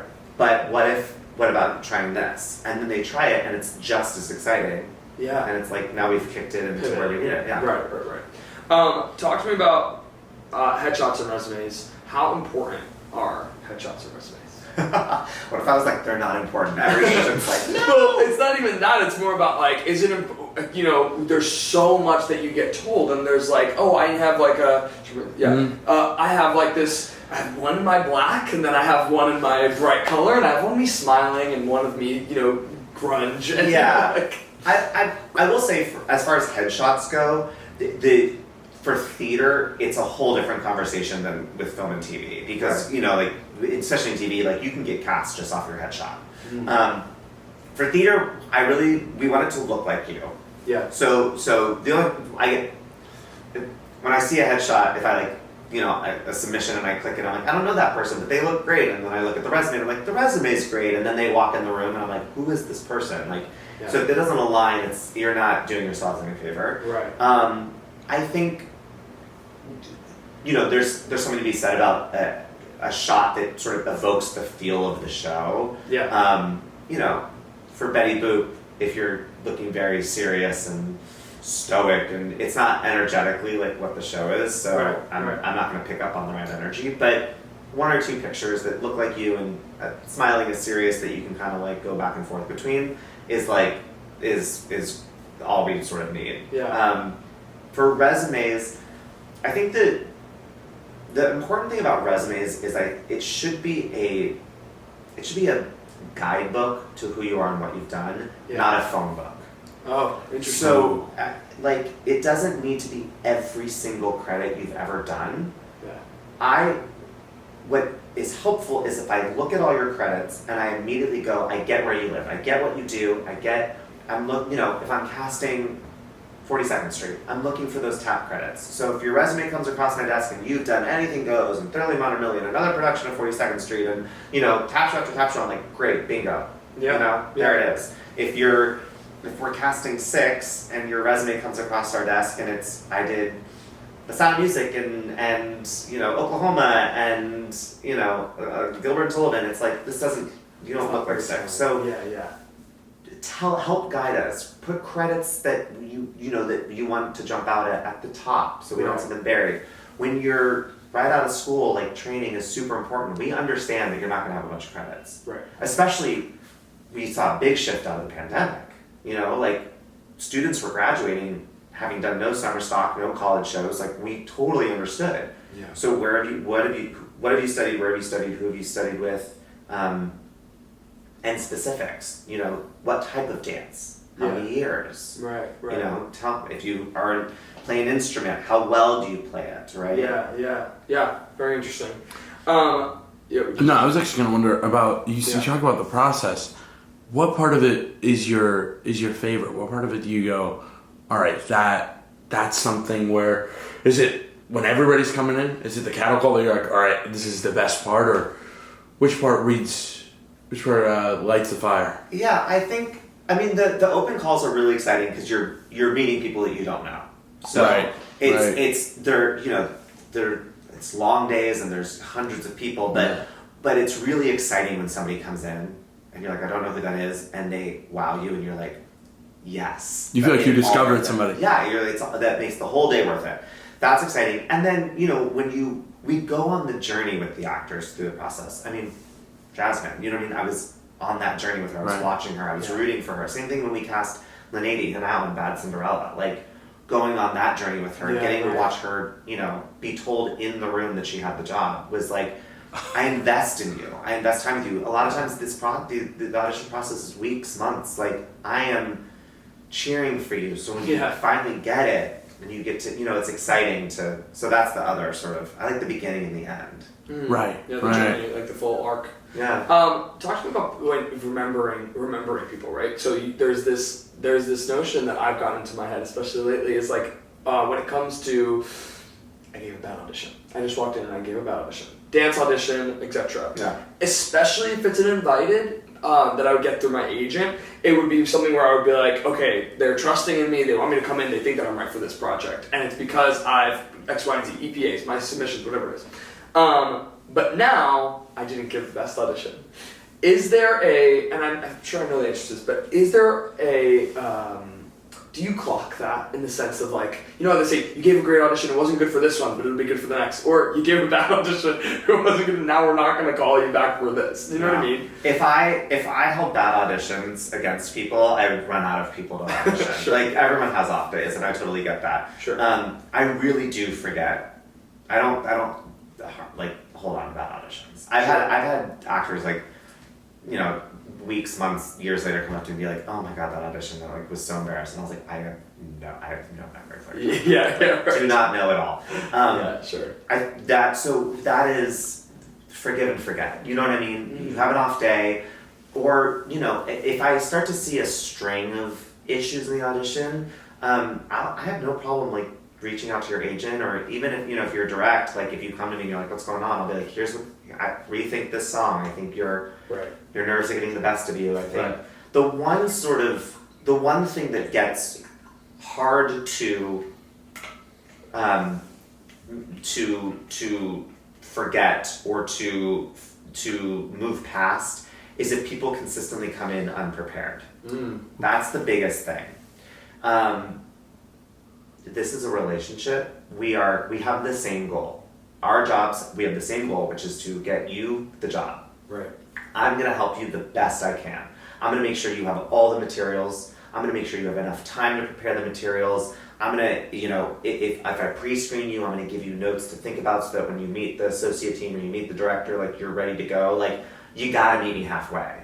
Right. You got to come in and know the material, because I can't. First of all, if you come in just for me as a pre-screen and you don't know the material, you're asking me to take a big leap of faith that when I see you again in a week, now with other people behind the table, you'll have prepared. Show up, Yeah. Same thing with an associate team. Like, if they're figuring out who they want to show to their director, if you're unprepared, they can't really work with you in the room to give you the notes you need. Right. Because you can't incorporate notes and adjustments if you're struggling to get from point A to point B in the song. Yeah. Or with wrong notes. Right, you know? right. And we all know how fast and furious rehearsals are. And there's always, you know, we always say there's time in rehearsals, but we also, especially like with new shows, like part of what we're figuring out is like, can you get pages at 8 a.m. that go in the show that night? Mm-hmm. You know, you gotta sort of show us a little bit of we're not just assessing your talent, we're assessing work ethic and tenacity. Yeah. So that's the one where I'm like, oh, I can't help you. There's something I can do. Yeah. Well, that's definitely a big learning lesson from the story about Jasmine of, one, it's not over till it's over. No. Right? Yeah. It's like, yeah, right. And she came back more prepared. Yep. Yeah. More, like, yeah. I always tell people, like, I look back on my time as an actor and, like, it is a miracle I booked a show. Really? Like, now that I see the level of preparation it takes, yeah, I was never that prepared. Really? That's funny. Ever. That's like, so I'm funny. like, oh my god. Like, I funny. didn't know the stuff, but, like, yeah, I don't think I ever did an audition off book. Oh, interesting. Which you don't have to. People will pages all the time, but, like, I was borderline, like, yeah, I memorized this 2 days ago. Like, yeah. So don't do what I did. Talk about exactly that, about being off book. How do you feel about because there's this there was this story I read once. It was Milo Ventimiglia. He's talking about something. I don't know if it was Gilmore Girls. I don't remember what it was. But he was talking about how he walked in one time without the sides, and he's like, "Oh, I know it. I prepped. I did the thing." And then he just like blanks on the spot and has no reference now. And so he's always like, if you're gonna have the sides, you don't just have to hold them, but at the very least keep them in your back pocket, for God's sake. Always bring the sides in with you. Yeah. Because we know, we've all been there. You get the note, the first thing that goes out of your head are the lyrics or the lines. You know what I mean? Yeah. And there's nothing, it's like painful. You know, when an actor's just trying to struggle to like get the words out, it's like, just hold the pages. Yeah. So you always bring them in. I always tell actors, you know what you need. Mm-hmm. You know how memorized or not memorized you need to be to do the work. If you're somebody that like, you know, I've seen actors where like, you know, they're like, I have to be fully memorized. I have to, I can't, if I if I don't memorize it before, even holding the pages in the room, I'll be in my head or whatever. Yeah. Other people are like, yeah, I'm like, I know it pretty well. I'm not fully memorized, but I'm really good at. That's the audition skill. I'm good at referencing the pages without being stuck in them. Yes. I have that sort of ability to glance down, know when to look. Yeah. So that's sort of, you kind of have to feel that out for yourself. But I would the very least, bring them in with you. Yeah. And I'm not to like be this person, but I don't love iPads in the room. Sure. I love printed pages. Yeah, me too. Yeah. I'm just more of an analog person in general. I know some accompanists will say that they prefer the iPad sometimes because it makes them feel more... For sheet music, for the accompanist, that's fine. Holding the iPad, it becomes such a thing. Yeah. You know what I mean? Yeah. And then it's like, what if the iPad falls? What if the page, it turns? It's right. a mercy of technology. So much. Yeah, so many other things. How do you, as a casting director, get an account? How do you get a show? Relationships. People come to us, producers, directors. Occasionally we'll interview, we'll meet with somebody. It's much more, it's very relationship built, Yeah, because, and I asked that question because it's one of those things where there's so many shows flooding into Broadway right now, especially, the real estate game is its own thing. It feels like a theater is never dark for more than a couple months. So then I go like, oh my gosh, I can only imagine how many accounts in that regard are pouring in through your guys' doors because there's so many that are prepping to get to that point. Yeah. I love the ones that are there. We're always going to have more shows ready to come in than we have theater space for. Yeah, right. So yeah, we have, there's stuff that we have waiting now. Like, another part of it too is like, similar shows. So like, you did Sing Street, which was actor musicians.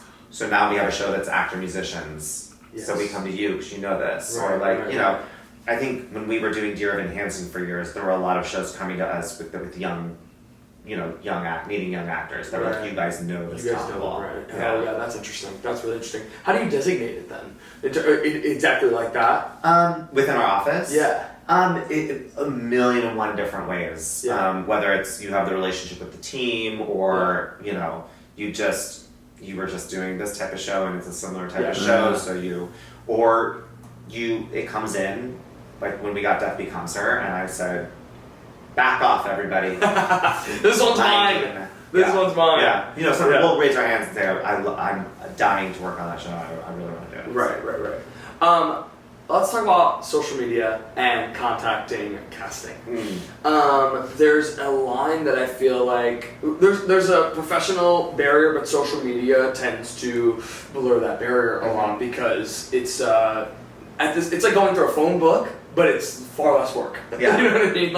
It's so funny because you hear all these stories of people being like, oh, I called Sondheim because he was just in the phone book, and you know what I mean? And that's a crazy concept to me, but also I'm like, social media is a very similar thing. We have a direct contact to essentially anyone.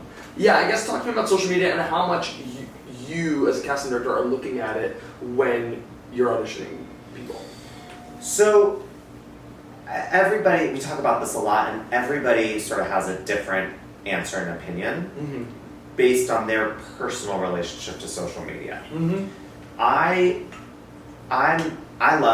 very much like social media. I'm on Instagram. I have a public account. I'm aware that it is both a personal page, but there's a public facing aspect to it. Right.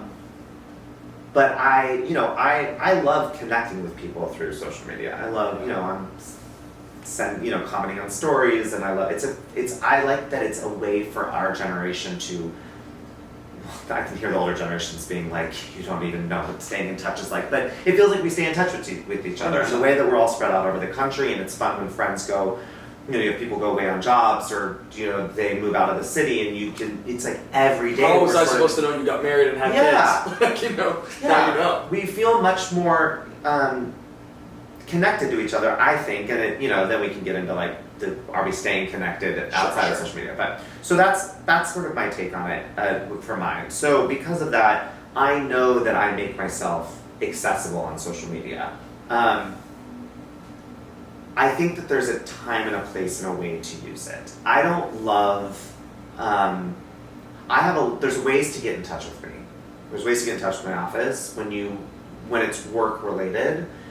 I don't love the blurring of personal and work lines on social media. I think it's number one, it's like I'm probably not looking at it at the right time. Like I'm like looking at it at 8 o'clock at night on my couch. My dog's sitting next to me, and so like to get like a submission in my DMs is like not what's happening. Like so but I would never like scold that actor, be like, how dare you? I'm just like, ooh.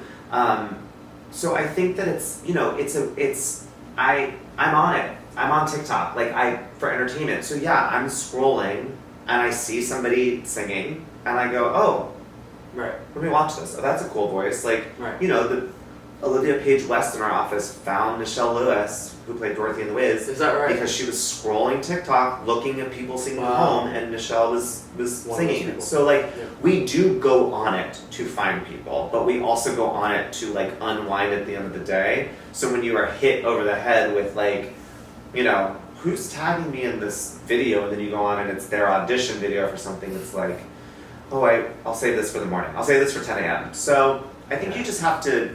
I always tell people be respectful and use common sense as far as does this feel like it's infringing on their personal space? Does this feel like an appropriate way to get in touch with them? Is there another sort of professional avenue I can use to start? Right. Or, go there Yeah. But it's, again, lines of blurred. I'm friends with actors, you know what I mean? Yeah. So then suddenly I'm tagged in a photo where there's an exchange between an actor friend of mine and me, and then their actor friends see it and they're like, oh, there's Kevin, now I have sort of this in, it's, Yeah.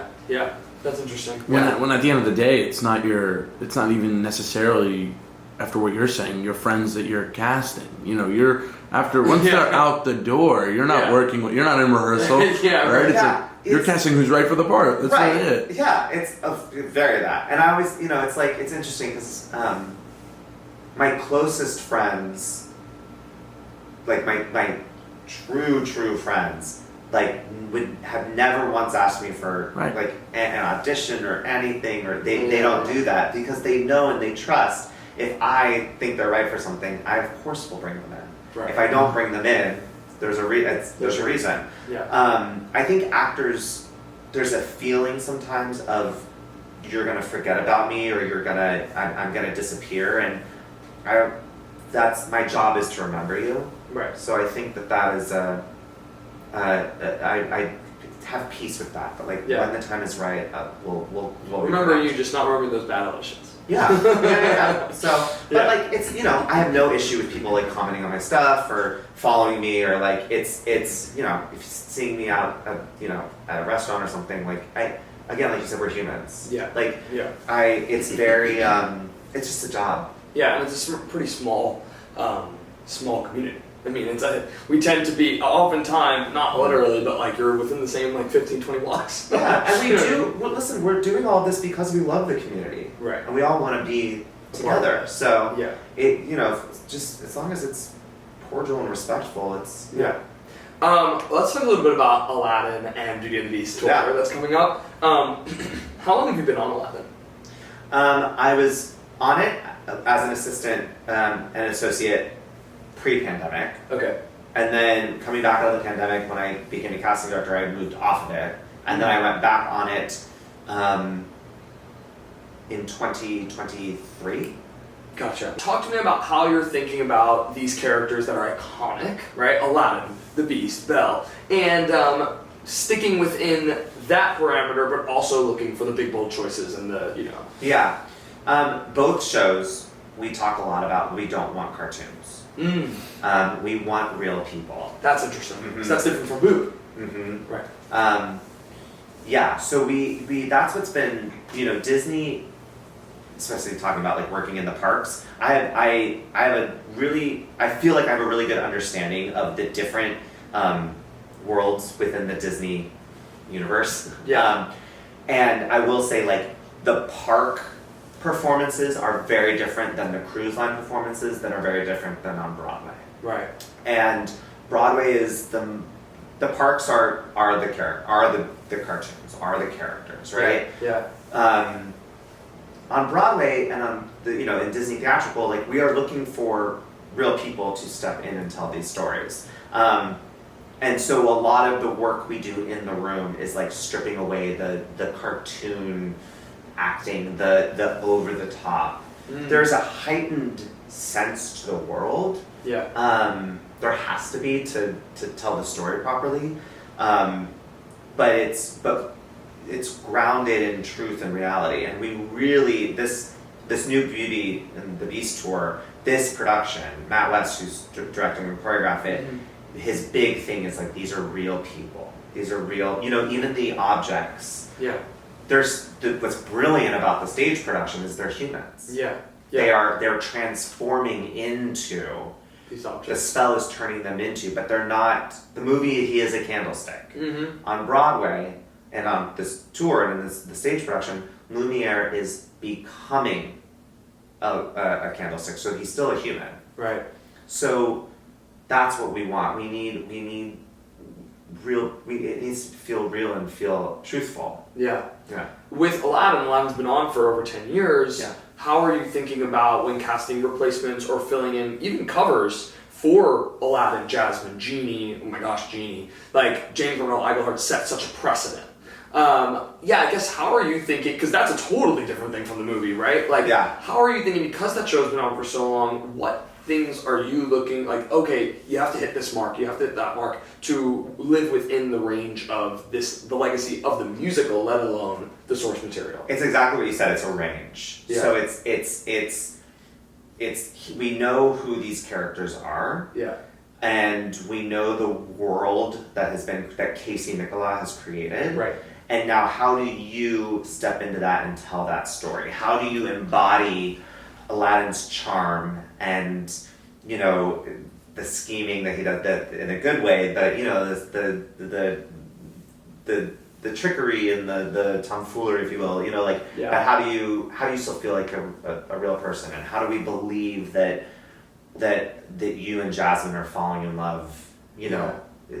It's less thinking about magic and spells, and it's kind of, you look at the show, they got rid of Abu, they got rid of the flying carpet as a character. Yeah. They gave Aladdin friends. They put Proud of Your Boy back in to give him this backstory. Like, they did the work to sort of make this feel real. Even Agrabah, like, it is this mystical place, but it pays tribute and homage to a bunch of different cultures, and they're all real. Yeah. So because the cruise line and the parks have their own life, and so many people have worked in those, having that on your resume, does that give you is that something that draws you in, or is that something that turns you off? Is that something that you're like, okay, well, I know they can handle this vocal, like, because everything you're right about, everything about it is very different. Yeah. The tensions, the vocals even, or vocally, I don't.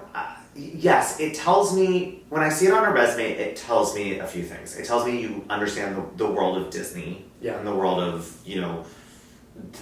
Aladdin or Beauty and the Beast, or so that you understand it. Vocally, I don't think there's a direct connection, because I know that there might be different keys, or we know it's a different sing. We know that Beauty and the Beast on the ship is now based on the new live action movie. So it's I don't go, oh, you played Aladdin on the ship, I know you can sing the Broadway score. I still will audition you. Right.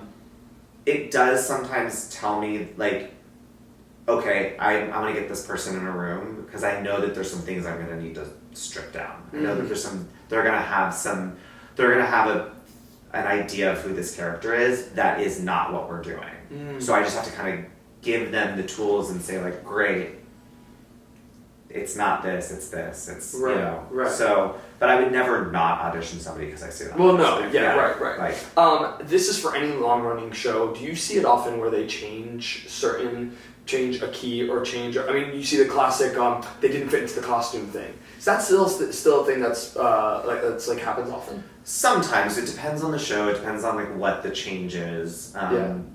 sometimes, you know, some shows have some of the songs have different keys, you know, but changing keys is expensive. You have to reorchestrate everything. Oh, well done. It's a lot of money. So we don't, you know, you don't really want like the principal in one key, the understudy in a different key. Right. Yeah, that's true. I didn't even think about that. But there are things that naturally evolve over time that sometimes, you know, inform different casting decisions or what we know we can and can't ask for, or what looking for. Like, so it's really show specific. Yeah, that's interesting.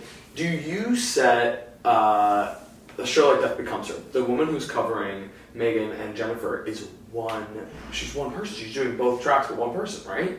So both women. So yes, right. Yeah. Right, so right. when we cast that, Kaylee Cronin and Natalie Charlotte Ellis both cover both roles. Crazy. Yeah. And then I imagine Megan and Jennifer were in already, or yeah. Yeah.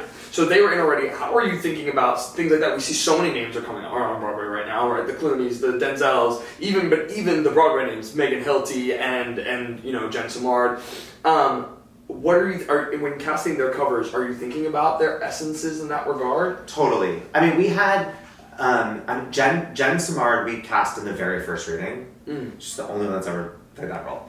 And Megan was with it from very early on too. So when we went about casting those covers, I was conscious of who they'd be covering, and conscious of the vocal requirements, but again, you're also looking for.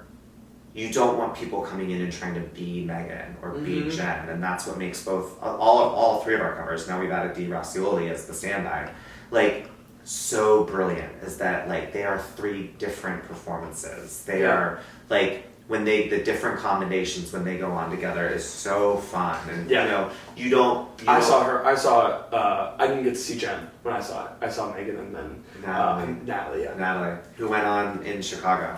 When you were casting the covers, was that incidental, or were you going, all right, we're looking for people who can do both? Oh yeah. We were looking.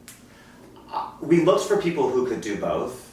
We weren't beholden to that because we didn't. Right. The first time that we started auditioning covers for Death Becomes Her was for the first, I guess, only work session. Because it was 2 readings and a work session, and then bam, we were in Chicago. So we didn't need covers and readings. You're not casting it that way. Right. So when we started those auditions, Italia, all of us sort of were like, well, let's give everybody both roles, just to see what, you know. And then some people would come back, for audition. And some people would come back and say like, Madeline is not in my range, and we would say, great, just come in with Helen, or. You know, we didn't know the way the tracking of the show was gonna pan out. Right. So it really worked out. And she was amazing. I'll tell you, this is bad of me, but intermission, I turned to my sister and I was like, "Gosh, Jen is amazing." And my sister was like, "Are you insane?" She's like, "Look in the playbill. It says that." And I had That's great. I had no idea. I had no idea. One of my favorite moments in the theater was when Funny Girl was happening. I went and saw it. Beanie was still in it. And the night I went, Julie Benko was on. And intermission comes.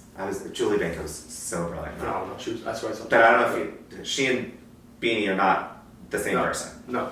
And intermission comes, and there's these two women sitting behind me, and the lights come up, and they're talking, and all of a sudden the woman goes, "Wait a minute, that's not Beanie." It's like. It's intermission. Yeah, Where have you been? Oh god. Oh my god. We were close. It wasn't like we were in the balcony. We were in. I was dying laughing. That is this crazy. woman sat here the whole time. Poor Julie Benko. I had no idea. Well, she still got a stellar performance out of Julie Benko. I was like, it's Julie Benko. Yeah, it's crazy. She's a star. That is so funny. That's crazy. I want to talk about the concept of a mandatory audition. Because these are the things that I know it's something that Mary hates. She hates hearing it. She always talks about how like this people are walking in the halls and are like, yeah, I just think that audition was mandatory. And she always talks about the idea of Yeah, I guess talk to that. You mean like the required calls by equity? Yes. Yeah. I like mandatory better. Yeah. It's mandatory. Mandatory audition. Here's what it is. Actors Equity Association, in their contracts with the producers, whether it's production, LORT, whatever, requires certain auditions to audition their members, the EPAs and the ECCs. Yeah. But when a show is new, if we're talking a Broadway or First National, before you even start appointments, you have to do 3 days of EPAs, a day of a singer ECC, and a day of a dancer ECC, and that is required. Once the show's up and running, and after 1 year, then you have to do EPAs annually and the ECCs every 6 months. Mm-hmm. And those are the required calls by equity. We, at our office, the reason that we get frustrated, I shouldn't say frustrated, but the reason Meredith has that reaction is we don't, when we are at those auditions, whether or not we have tracks open or roles available, like especially with the, once it's up and running, that doesn't matter. We are still building files. Yeah. And not only we're building files for that show, we're building files for everything we're casting. So there's so many, this is where it's like, there's so much to the casting process that like changes, and even sometimes we walk into an EPA for a new show thinking, oh, this role's on offer, but they haven't closed, and then something happens and now some of the roles available again. So it's yes, they're required, but they are very useful, and it's a great way to get seen and meet casting directors, and for us to meet you, and I think actors should use them wisely.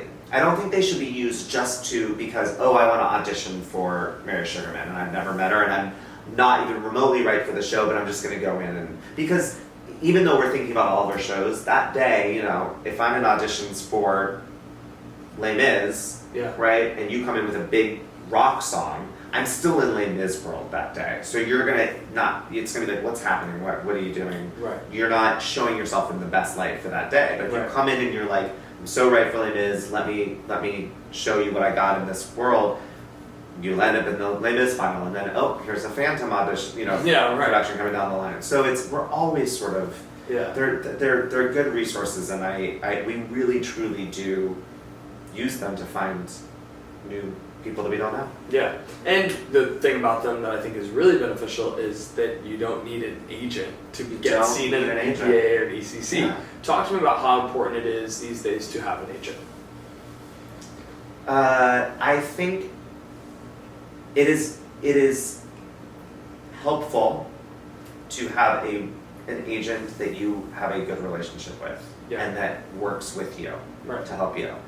It is not helpful to have an agent that is not that you are at odds about what you want for your career. I think that can be more damaging than no agent. Oh, that's interesting.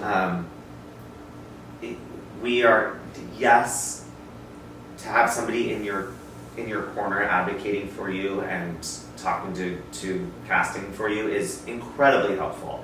Right. It can help get you in the room. It can help get you in the room. It doesn't always get you in the room. Right. But it can help get you in the room.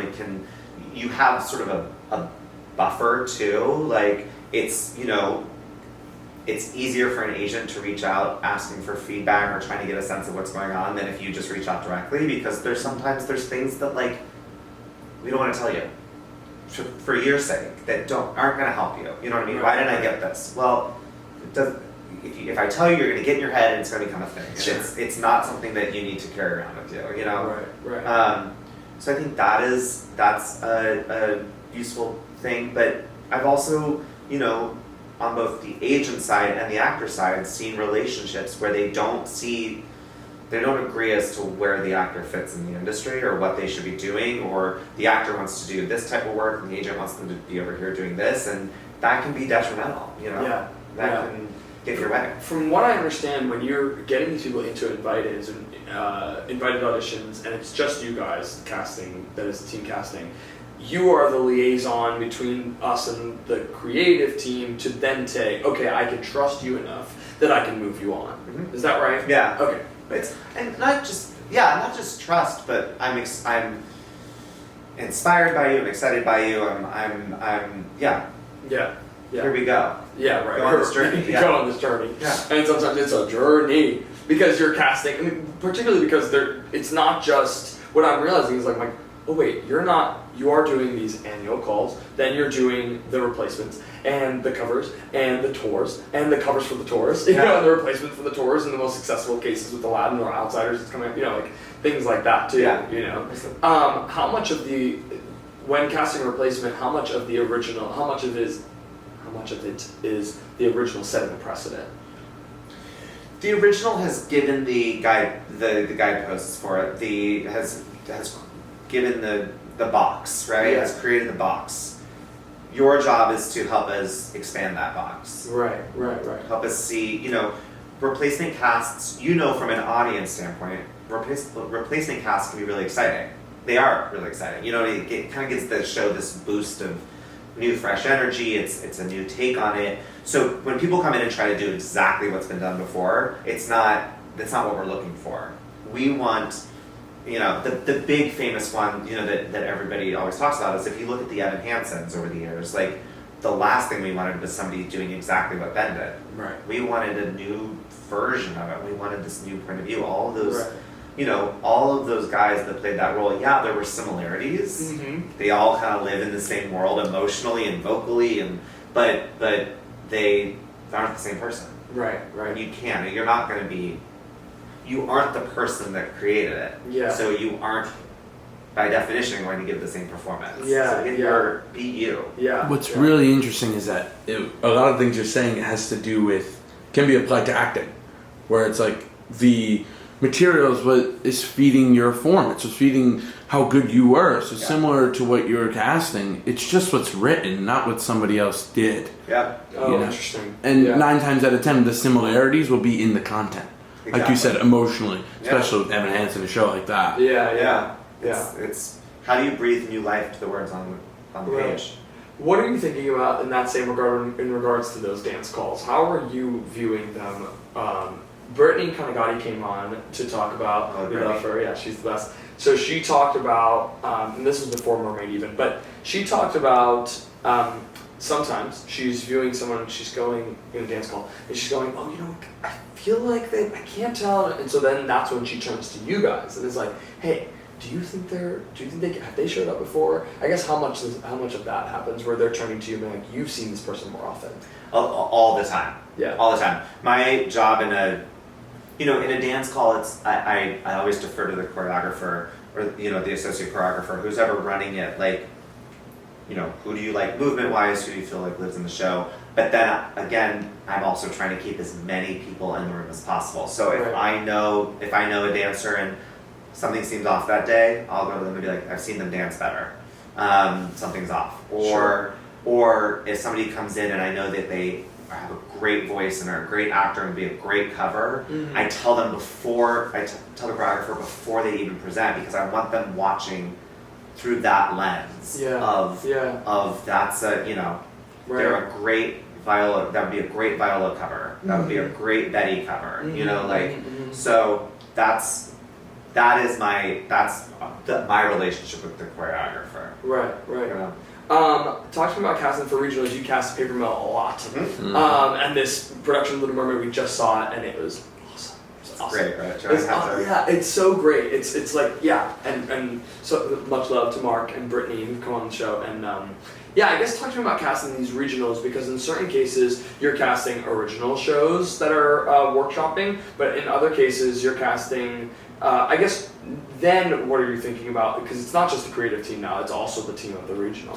Yeah, I mean, how do those differ? I love casting regional theater because you get to take these shows that you know and love and like rethink about them and it's a great way for young actors to get jobs, so you're getting to sort of sometimes, a lot of times, cast people that are earlier in the career that you're excited about. You're like, especially Paper Mill, like they love, this Little Mermaid cast is like, there's 2 ensemble members that are sophomores in college. Oh, wow. Like, we, so it's like, here we go. You're at the beginning of this journey.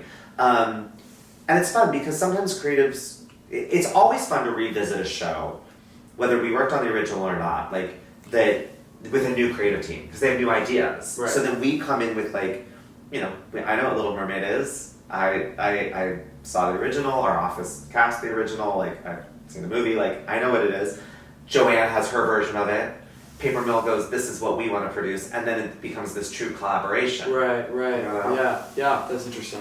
I want to talk about being knowledgeable about all the things, because a lot of what I'm realizing is I'm going, you guys can't really afford to not understand Shakespeare or to not know, right? In certain respects, right? Or you know, not when it comes to vocalisms. Yeah. Where you're hearing things and you're going, is that your highest, or is that, you know? I guess talk to me about that. What it took to be like, okay, you know, etc. Well, most casting directors started as performers, right. Which I think there's a reason for that, because we love actors. We're kind of two sides of the same coin at times. But also we have to understand, it's so helpful when I read music. You know what I mean? Like when I'm making audition cuts, like right. Yeah, right. You know, like I can tell a music director, just give me measure numbers and I'll cut it for you. You know what I mean? Yeah. Like, I can look at it and go, I know what note they need to sing. Yeah. And I have voice training, so I'm able to speak to actors in the room in their language. I train, you know, I have a BFA. I was like, I know the tools. Right. There are things that we are more knowledgeable about than others. And even in our office, talking about like who takes on certain stuff, like Claire Burke studied straight theater at NYU. So like she is like, when a play comes along, like we all look at her and go, you know, like not that, you know, I mean we've done plays, but like, you know, do I do Shakespeare? Not really. Sure. I've studied it, but like I would need. It's not a second nature. Yeah, but you know, when a Shakespeare show comes along, like Claire's cast Shakespeare shows for us, like I would feel very comfortable like doing it with her, and you know, so we all have different strengths that you learn, but you also like. We're constantly reading and studying, you know. Mm-hmm. So like if we know something's coming up that we need to know about, we do research on it too. Yeah. I learned so much about the world of Fleischer cartoons and Betty Boop, and to understand that style and that tone.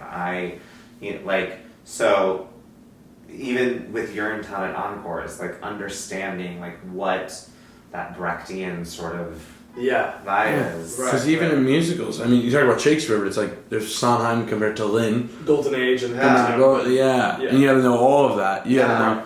I mean, I working on 6 for the years that I did, like I have such a better knowledge now of the pop world, both of, you know, what works in the room, what doesn't, what sounds. You know, that's the other thing too, is we're always sitting next to music directors and directors, so we are listening to what they're saying. And, I now understand things like, you know, if you're auditioning for the ensemble and you get an ensemble cut, like a lot of vibrato is not great because you need to blend, and you know what music director likes straight tone, you know. Or even with the Jukebox musicals. Like, from what I understand, your Broadway debut was Ain't You Proud, am I right? Yes. My first Broadway show, I was the assistant on Ain't You Proud. Yeah. So, like, I mean, that is one of those things where how much are you thinking about following the, you know, impersonation thing? Or we talk about, like, with Just in Time right now. Have you seen it yet? Oh, my God, he's brilliant. He's brilliant. But what I love about, we talk about it so much in the show, but what I love about it is that he comes out, and the first thing it says is Jonathan Groff. And right away, from that moment on, he no longer has to do a Bobby Darin impression. Yeah. You know? But for some, in other cases, that's not, you have to stick more to the Cher. You know? Yeah, exactly. Cher, Tina. Those are things that you have to stick a little bit more truer to the, talk to I mean, with Ain't Too Proud, and I think also with Jersey Boys too, it's those shows are much more about the essence of the characters. Right. You had to sound like them vocally, like you had to have that David Ruffin grit and growl. Eddie Kendricks had to have that sort of floating high light sound, you know. But you didn't need to impersonate them. Mm-hmm. It's also easier, I think. It's a different conversation when it's a group. Mm-hmm. Like the Four Seasons, like the Temptations, Yeah. versus like Cher. Like we needed Stephanie J. Block to come out and like be Cher. Yeah. Yeah. You know, and then she could sort of become her version of Cher. But you Right. sort of needed, as an audience member, I say that I didn't work on it, but like as an audience member, I wanted that split second. So, For sure. But I think that again, even if you look at like the women that have played Tina over the years, they're also vastly different. Mm-hmm. And there's vocally, there's some, you know, mimicking of the sound, and you have to sound like Tina. But I think that show, from what I saw, was giving them a lot of leverage to bring themselves to it. Yeah. So Yeah. how do you, and again, going back to Betty Boop, like, how do you, we kept talking about, like, we don't want, she needs to feel like a cartoon, especially early in the show, but it's more than just impersonating Betty Boop. You have to wear it. Dee Dee Bonds used to always talk about that when we were in auditions. He would tell the actors coming in, like, we're trying to find the person that just wears her naturally. Yeah. Yeah, that's And interesting. isn't, if it's putting on, if you're like trying to be Betty Boop, it's not going to be. Same thing. I mean, same thing though. Like when you look at like Death Becomes Her, like we didn't want Meryl Streep and Goldie Hawn impersonations. Right. You know? Right. And you did get that. You got this very original. Yeah. This very original thing. That show's fantastic, by the way, and I'm sure it was such a fun thing to cast because it's so funny and so specific. You know. I mean, it's like those auditions are just an absolute delight, and it's, you know, I always tell I'm obsessed with the movie. And actually, I used to play a game before the musical came along. So Death Becomes Her is like, I was introduced to it in college by a friend of mine.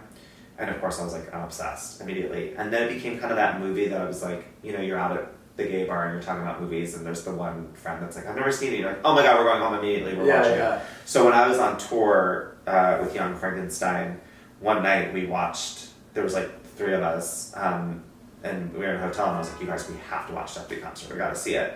And I got that obsessed with it. And then we started playing a game of like, who would you dream cast in the musical? Oh. And this was in 2011, 10 years before it was written. That is So that became like a big running joke, was like, okay, what musical do you want to see adapted? It was always Death Becomes Her. Who would you dream cast? That is so funny. Yeah. And that's a similar thing too with Back to the Future, where you guys get, you know, where you're casting, you know, how do you recast Marty McFly or Doc? You know, like those are iconic characters. You know? Okay, so I have just a couple more things. In terms of feedback, how do you feel about giving feedback? Where do you feel is an appropriate? What do you feel is an appropriate way to ask, etc.? I'm always, feedback can be helpful, but it also many times is not. Yeah. I think it's really helpful if you get like really far in a process and you know, it doesn't go your way, or you get like right up to the callback, you don't get the callback. It's like what was the rub here? A lot of times, you know, if it's why didn't I get it, it's there were 2 of you and we picked one. Yeah.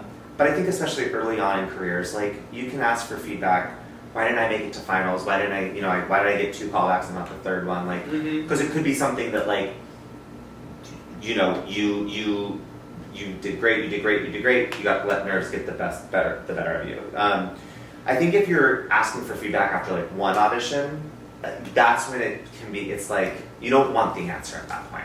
You know what I mean? Interesting. I think if you leave knowing how it went. You know what I mean? You know in your heart, did I do my best? Did I feel good about it?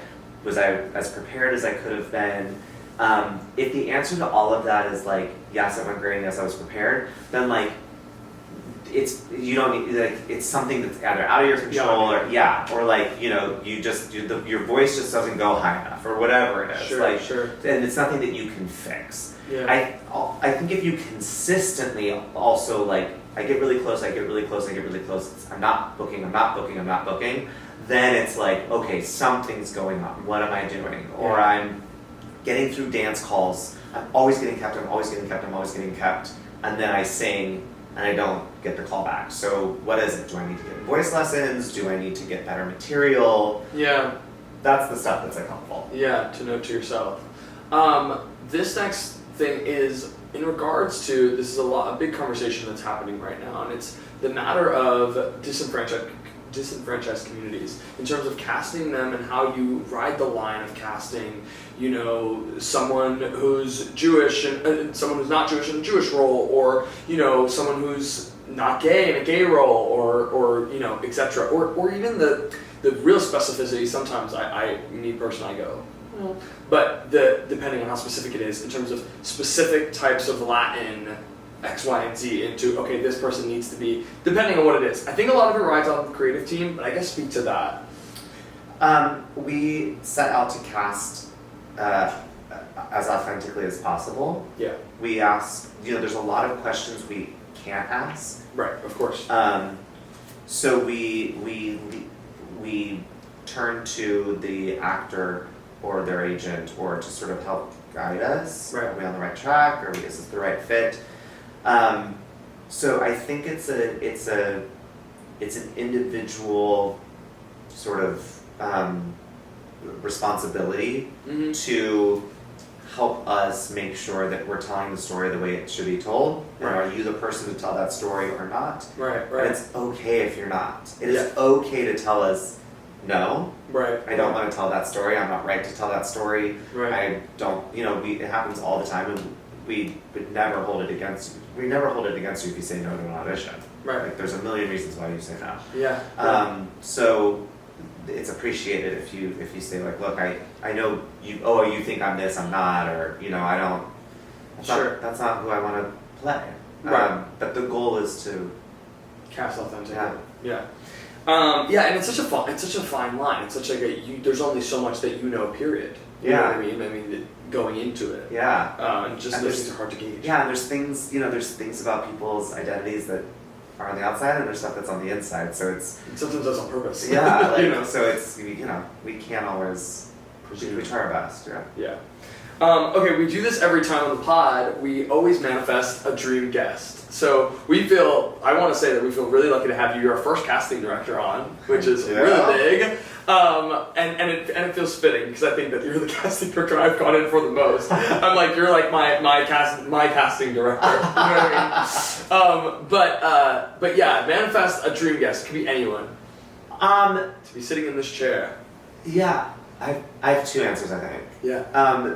I'd love to see. We just talked about Jonathan Groff in this chair. I would love to see him in this chair too.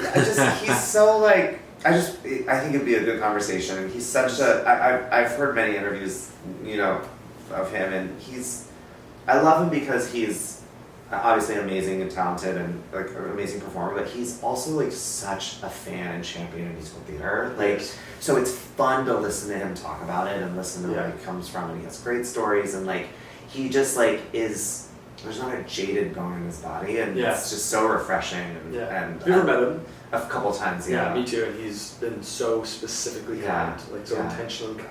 Yeah, so yeah, I think he'd be a good interview. And then I love that it means so much that you have me on and having a casting director on, and I think that there's so many different jobs you can do in this industry, whether it's general management or agent or manager, or so it'd be fun to have different aspects of what it means to make theater. That isn't just performer, director, or creative casting director. We had my agent on. We had a friend of mine who's in company management on. Right. We've had directors, choreographers now. We're looking to get somebody in music. That's like our next mission. And plenty of actors. So but you're our first casting director. Well, and, we feel very lucky. Yeah. Get Julia Madison and Noel Carey in here. Amazing. They're a fun time. Amazing. Love that. Okay, have you ever played with AI? Oh boy. Yeah, I guess. A little bit? Yeah. Okay, great, because the podcast is called I Want to Be Like You, this segment is called AI Want to Be Like You. So, it's funny that you mentioned dream casting musicals, because that is exactly what we had prepped. So we had AI write a musical for you to cast. Okay. And we're gonna. Have you ever heard of the game, The $15 Problem? No. Okay, so essentially what's going to happen is, and Christian might be able to explain it a little bit better than me, but you get $15. Okay. And I'm going to give you 4 characters that you're going to cast, and each one of them is ranked based on $1, but you only have 15, and you have to fit it within it. So it'll make sense more once we get into it. But yeah, you have $15. That's what you need to know. Okay, so the musical, it's called The Seaside Secret. Okay, an AI original. It's set in a seaside haven hotel, quirky coastal retreat with a grand lobby, a ballroom for the gala, and various rooms that serve as clue-hunting locations for this murder mystery whodunit musical, written by Pascal Paul. Great. Okay. You're written by Pascal Paul. Your director is Susan Stroman, and your choreographer is Savion Glover. Okay. Perfect. That's the mix we got. Perfect. Your characters. You have Dorothy Dot Malone, a veteran-aged retired female detective with a sharp mind and a dry wit. She's kind of like the Benoit Blanc from Knives Out, kind of. Yes, veteran-aged female. Okay. Your next character is Lila. She's a female, 20s, and she's a bubbly event planner who organized the gala and is desperate to save her reputation after the theft. Okay. And I'll remind you of these. Great. Your next one is Mateo Cruz. He's a male, he's a tenor, he's a charming surfer, and a hotel staff member with a laid-back vibe and a knack for uncovering secrets. Okay? And lastly, Jasper Reed. He's a male baritone in his 20s, and he's a nosy journalist chasing a big scoop whose curiosity lands him in the thick of a mystery. Okay, these are your characters. So, here's who you got as your options that AI presented for these characters. Oh, okay? Great. There's options. Oh, yeah, there's multiple choice. Yeah, there's multiple choice, exactly. Woo! I guess the Rolodex away. Dorothy, this is the veteran-aged detective. Okay. Yeah. Oh, yeah, okay, yeah. Your $1 option is Madonna. Okay. Your $2 option is Beth Level. Your $3 option is Donna McKechnie. And your $4 is Christina Ebersol. And $5 is Bernadette. Now, you want to use your money wisely because you don't want to spend too much money for the next parts. Oh, so I have to play producer here, too. Exactly, yes, because you have only $15. Okay. So, yeah, Dorothy, those are your options. Okay. Feel free to pick. But I guess you have to go in this order, right? Because I can't give you the next character. That's too much. Dorothy, who would you cast as Dorothy? The first name that came to mind when you were reading the character description was Beth. So I go Beth. Okay, great. I think I just spent $2. Yeah. Only $2. You have $13 left. I have $13. You're doing pretty good. Characters? Yeah. I'm going to come in under budget, baby. Yeah. Oh wow. Look at that. Look at me saving money. I know. We should really advertise this to producers. Yeah, exactly. Hey, goes under budget. Okay, Lila. This is the bubbly event planner. Who's the young bubbly event planner. Your $1 option is Jojo Siwa. Perfect. Your $2 option is Eva Noblezada. Your $3 is Philippa Sue. Your $4 is Laura Benanti. And your $5 is Adina Menzel. Wait, Jojo Siwa, Eva Noblezada, Philippa Sue, Laura Benanti, and Adina. bubbly event planner. Yes. I'm going to go Laura Benanti. I'll spend $4. That's great. Yeah, I would spend $4 on Laura Benanti, that's for sure. Yeah. I've spent a lot more on Laura Benanti, in fact.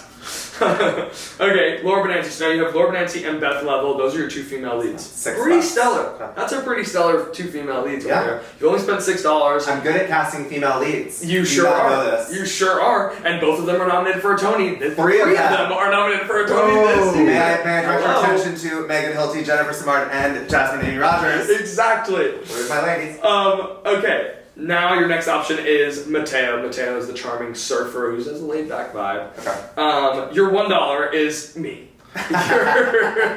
Your $2 is Javier Bardem. When I saw that really cracked me. The surfer in his 20s? Perfect. Yeah. Okay. Your $3 is Robin De Jesus. Your $4 is Anthony Ramos. And your $5 is Jordan Fisher. I'm going to go... it's your Broadway debut, baby. Wow. It's really coming in the the budget. Seaside Secret, my Broadway debut, It's written by yours. Pascal Paul. I love it. Okay, great. $1. You were doing really good on this money thing. So you spent how much? Seven. What was it? Two, four. $2, 4, 6, 7. $7. So you have $8 left. So I can have You're under budget. I'm coming in under budget. You got that, producers? Yeah, look at that. Jasper. Your options for Jasper are pretty good. You have, this is the baritone who's a nosy journalist chasing a big scoop. Right. Your $1 is Usher. Your $2 is Jeremy Pope. Your $3 is Brandon Victor Dixon, and your $4 is Leslie Odom Jr. and your $5 is Sterling K. Brown. Ooh. Yeah, get him in a musical for God's sake. I'm gonna go Leslie Odom. Leslie Odom Jr. So that's $4. And that means you have $4 left. I mean, amazing. Oh my Under God. budget for the $15 problem, and your cast is Beth Level, Laura Benanti, me, and Leslie Odom Jr. I mean, it I can't smell be a better than hit. that. I That's smell what- a hit. The Seaside Secret coming to Broadway next season. Hello. Okay, so we started this pod by asking you who your I Want to Be Like You as a kid was. Mm-hmm. We've gone on this journey. Yes. And now, who is your I Want to Be Like You now? It could be anyone. It doesn't have to be a celebrity. It could be someone in your life. It could be whoever you'd like. Who's my I want to be now?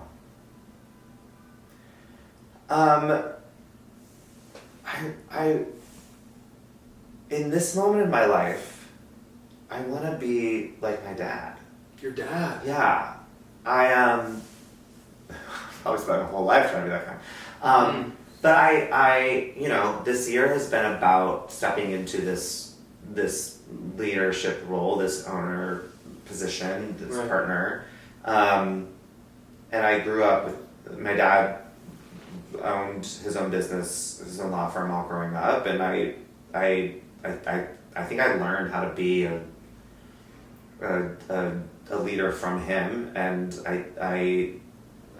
he's done it with such humor and kindness. People talk very highly of him, That's which I've always sort of which is a good thing. Yeah, so I hope that as I settle in and learn and continue to grow, and I can run the business with the same success that he ran his, and with the same grace and respect for others, and then he just retired a couple of years ago, and man, Good is for him. he Congrats. enjoying retirement. So I hope good. someday to enjoy retirement the way he is. Yeah, So yeah, that's wonderful. I love that, and you should know that you are also spoken very highly of Well, amongst the hallways, the rooms, the whole nine, and that for all the actors listening, because there's so many who do listen, when you're in a room for Tara Rubin, you're safe and you're just happy to be there, and they're happy to see you. So I appreciate that greatly, because I've always felt comfortable going into a Tara Rubin room. There it is. That's I Want to Be Like Kevin. Next, Metzger-Timson.